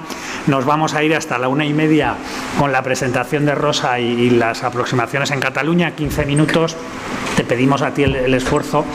Y lo que vamos a hacer es, en la mesa de debate posterior, y estando un poco aquí en familia, pues el que pueda haber interpelaciones preguntas que no se remitan únicamente a los casos locales, sino que aborden también el marco de las comunidades autónomas, que en muchas de las experiencias es coincidente. Gracias. Bueno, buenos días. Voy a intentar revertir el tiempo, a ver si así funciona. Muchas gracias por dejarme estar aquí. Voy a ir un poco rapidito, a ver si vamos bien. En primer lugar, explicar que nosotros tenemos ya ley de cambio climático un poco anterior a la legislación estatal, muy parecida. Nos tumbaron una parte, pero luego volvió a aparecer con la ley estatal, con lo cual se parecen bastante. Y yo lo que veo, las dos leyes, las dos legislaciones, hacen mucho énfasis en los gases de efecto invernadero, que como son los causantes del cambio climático, les tenemos que hacer mucho caso, pero ya se ha dicho en muchas de las presentaciones que los efectos de este cambio climático también necesitan de toda nuestra atención. Que entonces, pues nosotros estamos basando las actuaciones desde, en este caso, mi subdirección general, que es la de ordenación del territorio, de las estrategias territoriales dentro de la Dirección General de Urbanismo, en intentar también incorporar todas estas efectos de este cambio climático, cómo aumentamos la resiliencia de los suelos, del urbanismo, de los usos del suelo, de las infraestructuras existentes y cómo podemos ir revirtiéndolo.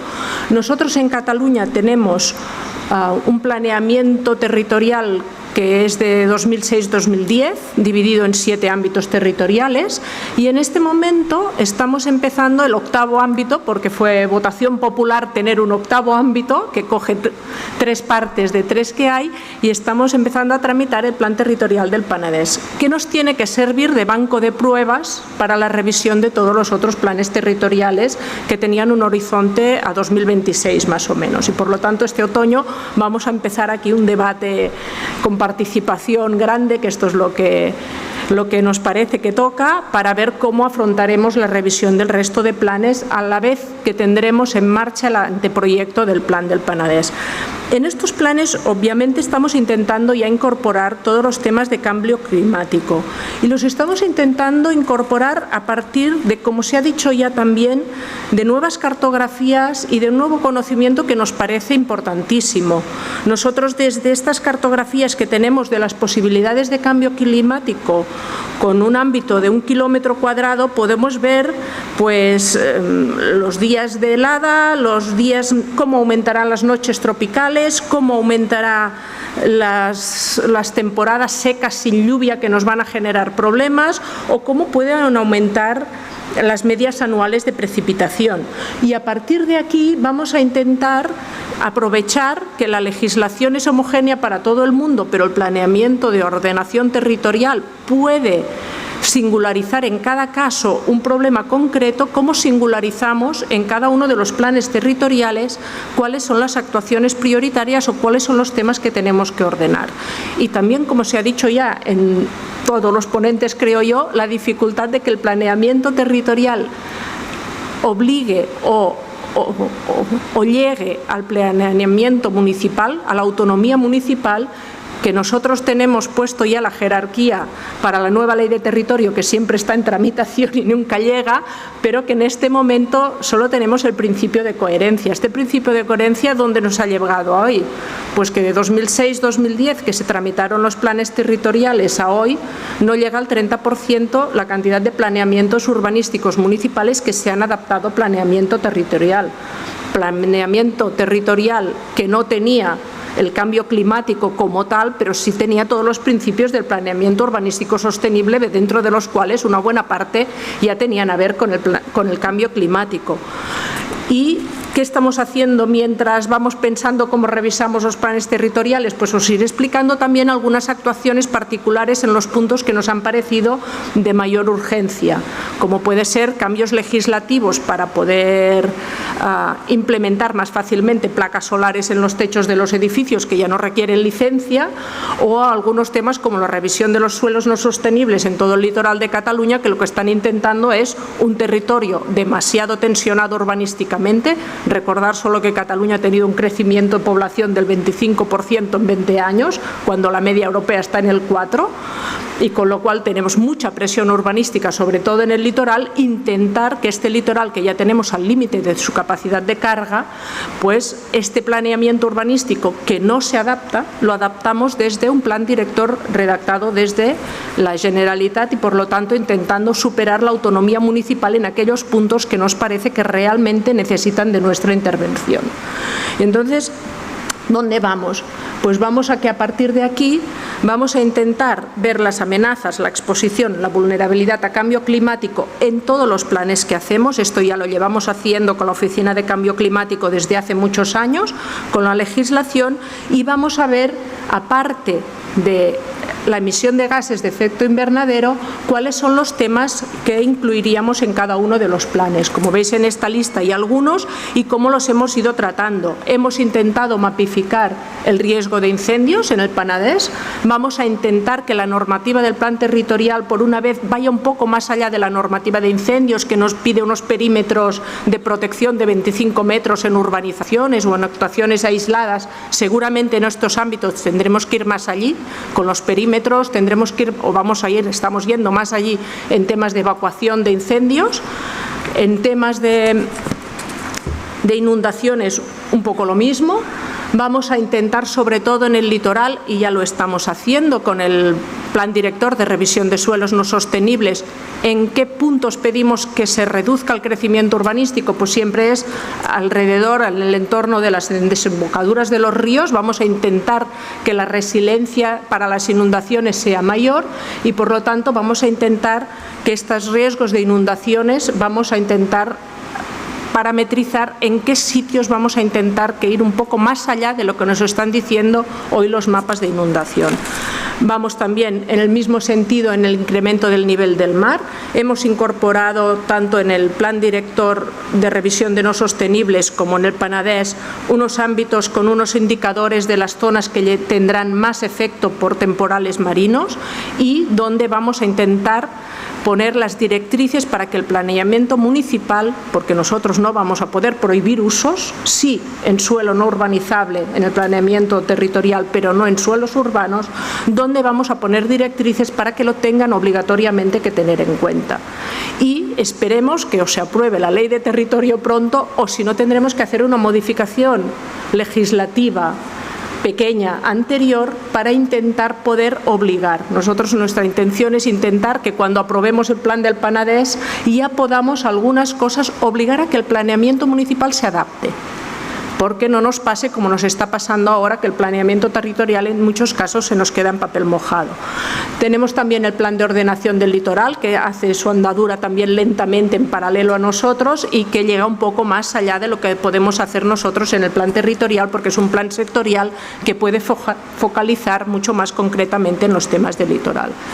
En el tema de islas de calor, sí que vamos a intentar poner directrices, vamos a incorporar el vector salud y el bienestar de una forma distinta en este plan territorial. En análisis de los tejidos urbanos vamos a avanzar un poco en el tema de ver la cantidad de espacios libres. En muchas de las ciudades no llegamos a los mínimos que nos pide la OMS.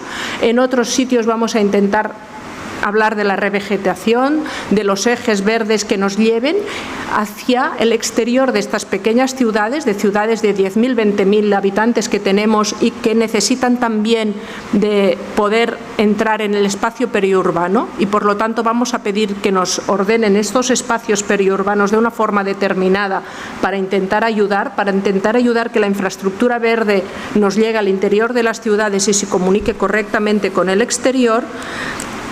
Y vamos a intentar también, a partir de aquí, la disponibilidad de agua. Vamos a ver dónde tenemos la disponibilidad de agua. Tenemos periodos de sequía importantes, tenemos ya nuevas desalinizadoras en proyección, tenemos un exceso de población en el litoral que, como veis en estas zonas rojas, se nos acumulan todos los sitios de falta de agua, es donde más desarrollo urbano hay, y por lo tanto vamos a proteger también la recarga de acuíferos. No solo vamos a intentar hacer el hormigón duro de hacer una desalinizadora, sino vamos a intentar mejorar el riego, mejorar la captación de agua y proteger estas recargas de los acuíferos que ya tenemos cartografiadas.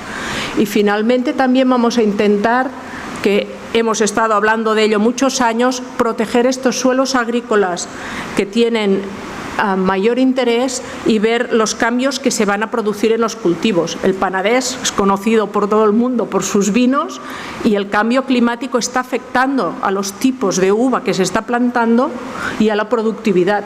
Y van a tener que reconvertir la industria hacia otro tipo de vino, seguramente un vino menos productivo y de mayor calidad, como nos pasa en los Prioratos o puede pasar en los Rioja, porque no es el mismo tipo de clima. Y por lo tanto todo esto también vamos a tener que afrontarlo de alguna manera y ver, hablando con todo el sector vitivinícola, cuáles son las necesidades de un sector que va a necesitar de una reconversión, porque el cambio climático no lo vamos a parar, simplemente nos vamos a tener que adaptar. Y a partir de aquí también la última fase es la pérdida de biodiversidad. Nos estamos encontrando con una pérdida de biodiversidad muy grande, también de un 25%, estamos con el 25% en todas partes. Y en este tema, las amenazas en la pérdida de biodiversidad las vamos a intentar afrontar cambiando una parte de estos planes territoriales. Teníamos todos los espacios protegidos, que eran del orden de un 30% en Cataluña, pero los planes territoriales nos protegieron hasta un 60% con todos los conectores ambientales. Pero en el Penedès también teníamos protegido, muy protegido, tan protegido que al final no podemos hacer nada, toda la zona vinícola. Teníamos un 80% de espacio protegido, que mucho abarca, poco aprieta. Y al final, como allí no te puedes poner, si no hay alternativa, nunca hay alternativa, todo nos cae en el suelo protegido, también porque todo está protegido. Vamos a intentar hacer la protección de la protección, limitar la zona protegida y protegerla realmente, conectar estos espacios protegidos con sus conectores, pero en las zonas que pueden necesitar también una cierta protección, mantendremos las alternativas, no rebajaremos, pero como mínimo protegeremos realmente lo que hay que proteger realmente, porque en el suelo no urbanizable, en los espacios abiertos, estamos viendo que el cambio climático también nos va a hacer un efecto que seguramente nos es perverso en parte. Todas las renovables nos van a caer en gran parte en suelo no urbanizable y por lo tanto hay que ordenarlo. Nos caen también los grandes invernaderos, nos caen campings, nos caen grandes granjas, con lo cual llega un momento que aquel suelo que iba haciendo un poco a su aire, menos las zonas protegidas por la biodiversidad, hay que ordenarla. Hay que ordenarla porque empieza a tener valor. Si nos pasamos en la ordenación y decimos aquí van placas, aquí van granjas, aquí va no sé qué, nos vamos a encontrar que sube el valor del suelo y que es contraproducente. Por lo tanto, vamos a intentar hacer una ordenación que simplemente prohíba donde se tenga que prohibir. Y vamos a intentar simplemente prohibir aquello que realmente hay que prohibir y dejar el resto un poco libre. Y al final os explicaré un poco cómo hemos empezado a hacerlo con lo que respecta a las renovables. Me quedan 2 minutos, me quedan 2 diapositivas. Vamos bien.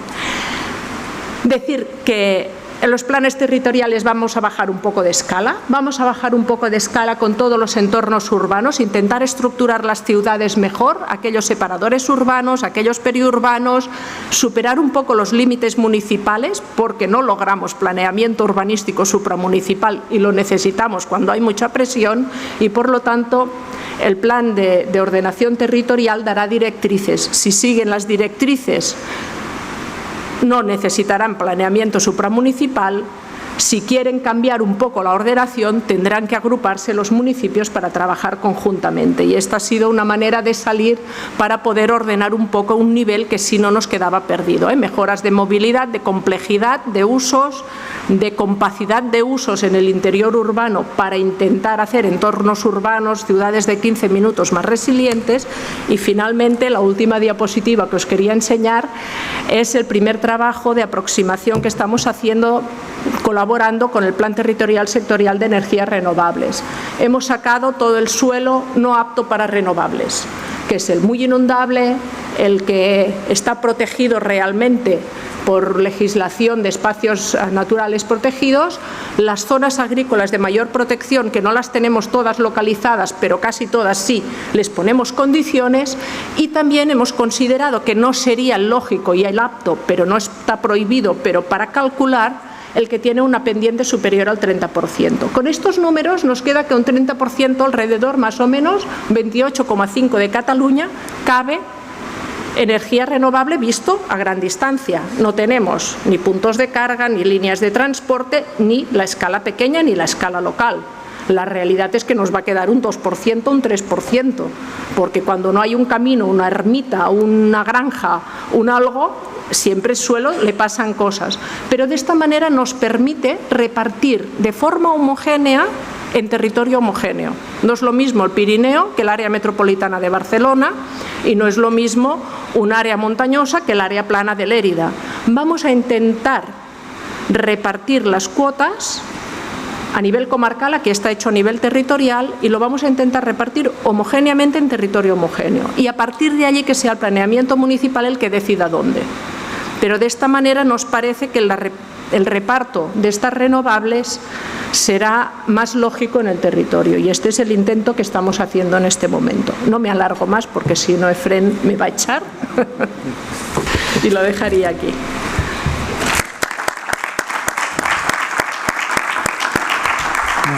Muchísimas gracias, súper interesante la presentación. Llamaría la atención de manera muy rápida en tres cosas. Una, nuevamente, las tensiones multiescalares, la necesidad de la aproximación multiescalar, pero al mismo tiempo la tensión entre las escalas, la necesidad de desarrollo de normativa o legislación para poder incorporar determinaciones vinculantes entre esas escalas.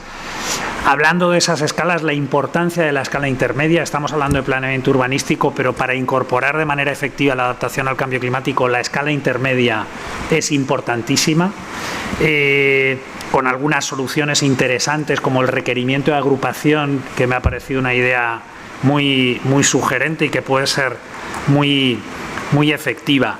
En el marco de esa construcción progresiva de la normativa que nos permita incorporar de manera efectiva la adaptación al cambio climático, una llamada de atención a ir más allá de la normativa de obligado cumplimiento en términos de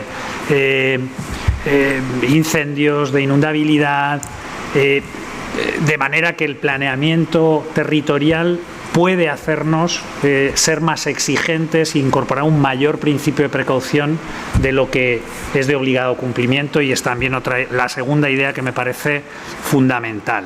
Se puede hacer. Y la tercera, para concluir, la idea de banco de pruebas. Es fundamental que en casos concretos, en la revisión de los planes de escala intermedia, vayamos incorporando estas cuestiones de manera que nos permita obtener lecciones aprendidas que retroalimenten ese desarrollo normativo que definitivamente va a tener que evolucionar. O sea que muchísimas gracias también por tu intervención.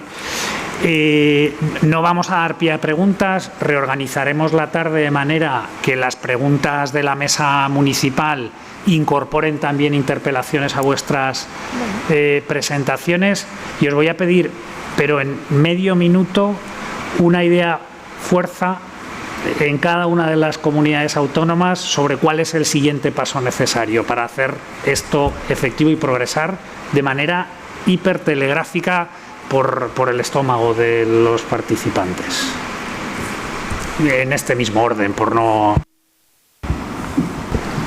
Bueno, a ver, yo como una idea así a futuro, quizás, o sea, mejorar lo que son los procesos de evaluación ambiental estratégica, que he dicho que los defiendo a ultranza, ¿vale? De manera que no sea tanto como una suma de los efectos sectoriales los que condicionen los planes, sino que sea como una construcción colectiva y conjunta de cualquier propuesta, ¿vale? O sea, trabajar, digamos, más de forma coordinada de todos los departamentos sectoriales que intervengan en la tramitación. Igual de telegráfica, estupendo. Iba casi a decir la misma, con lo cual sería muy telegráfica, pero lo que sí yo creo que es importante sería el hecho de poder ser muy conscientes y muy pedagógicos con lo que hacemos. Nosotros lo que hemos visto es que la capacidad de lectura está en tres cosas, y con lo cual hay que sintetizar muchísimo. Tenemos muchos factores que confluyen, hacemos miles de análisis y miles de diagnósticos, pero la ordenación tiene que dar 3 ideas fuerza para que todo el mundo las entienda y todo el mundo las pueda aplicar. Y si hacemos la cuarta, perdemos.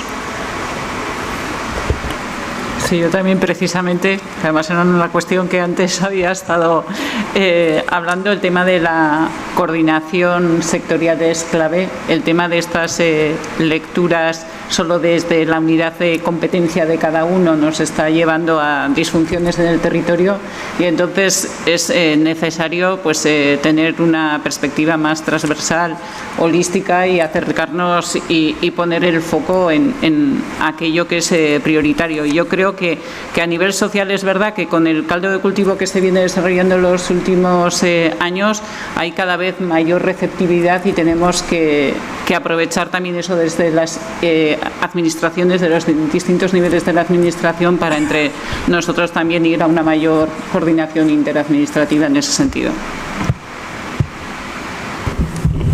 Por mi parte, más allá de las que han planteado, yo creo que tenemos que avanzar en el conocimiento del territorio. Creo que es imprescindible avanzar en los estudios para poder territorializar aún más, si cabe, la afección del cambio climático, ¿no? Es decir, que sin ese conocimiento va a ser muy difícil acabar de planificar y ordenar el territorio. Bueno, pues yo coincido prácticamente con todo. Somos engranajes muy grandes, tenemos que encajar muy bien y hay que afinar, sobre todo en tema de la normativa, etcétera, etcétera. Tenemos que afinar que la normativa ambiental y la normativa de ordenación del territorio y urbanística tienen que encajar, todas las piezas tienen que encajar muy bien y sobre todo coordinarse muy bien con las entidades locales, ¿no? Que yo creo que son fundamentales para este trabajo. Pues yo creo que cuestiones súper interesantes todas. Me ha parecido una mesa excepcional en el nivel de detalle, contenido. Están pasando cosas y da gusto pues ver, ¿no? el poder compartir estas experiencias. Para mí ha sido súper enriquecedor. Hemos estado desde nuestro equipo muy implicados específicamente en los casos del País Vasco, Navarra, pero está muy bien ver que están pasando cosas y compartirlas, ¿no? y poder retroalimentar los procesos. Más contenidos desde la escala local y esperamos que más debate, aunque en cierta medida ha habido, aunque no explícitas, interpelaciones. Teníamos previsto iniciar 2:30, atrasamos un poquito para ajustar el retraso a las 2:45, 15 minutos de retraso en el inicio. Para quienes no sois intervinientes en las mesas, que tenéis comida libre, y para quien está online. Muchísimas gracias y yo creo que un aplauso porque ha sido estupendo.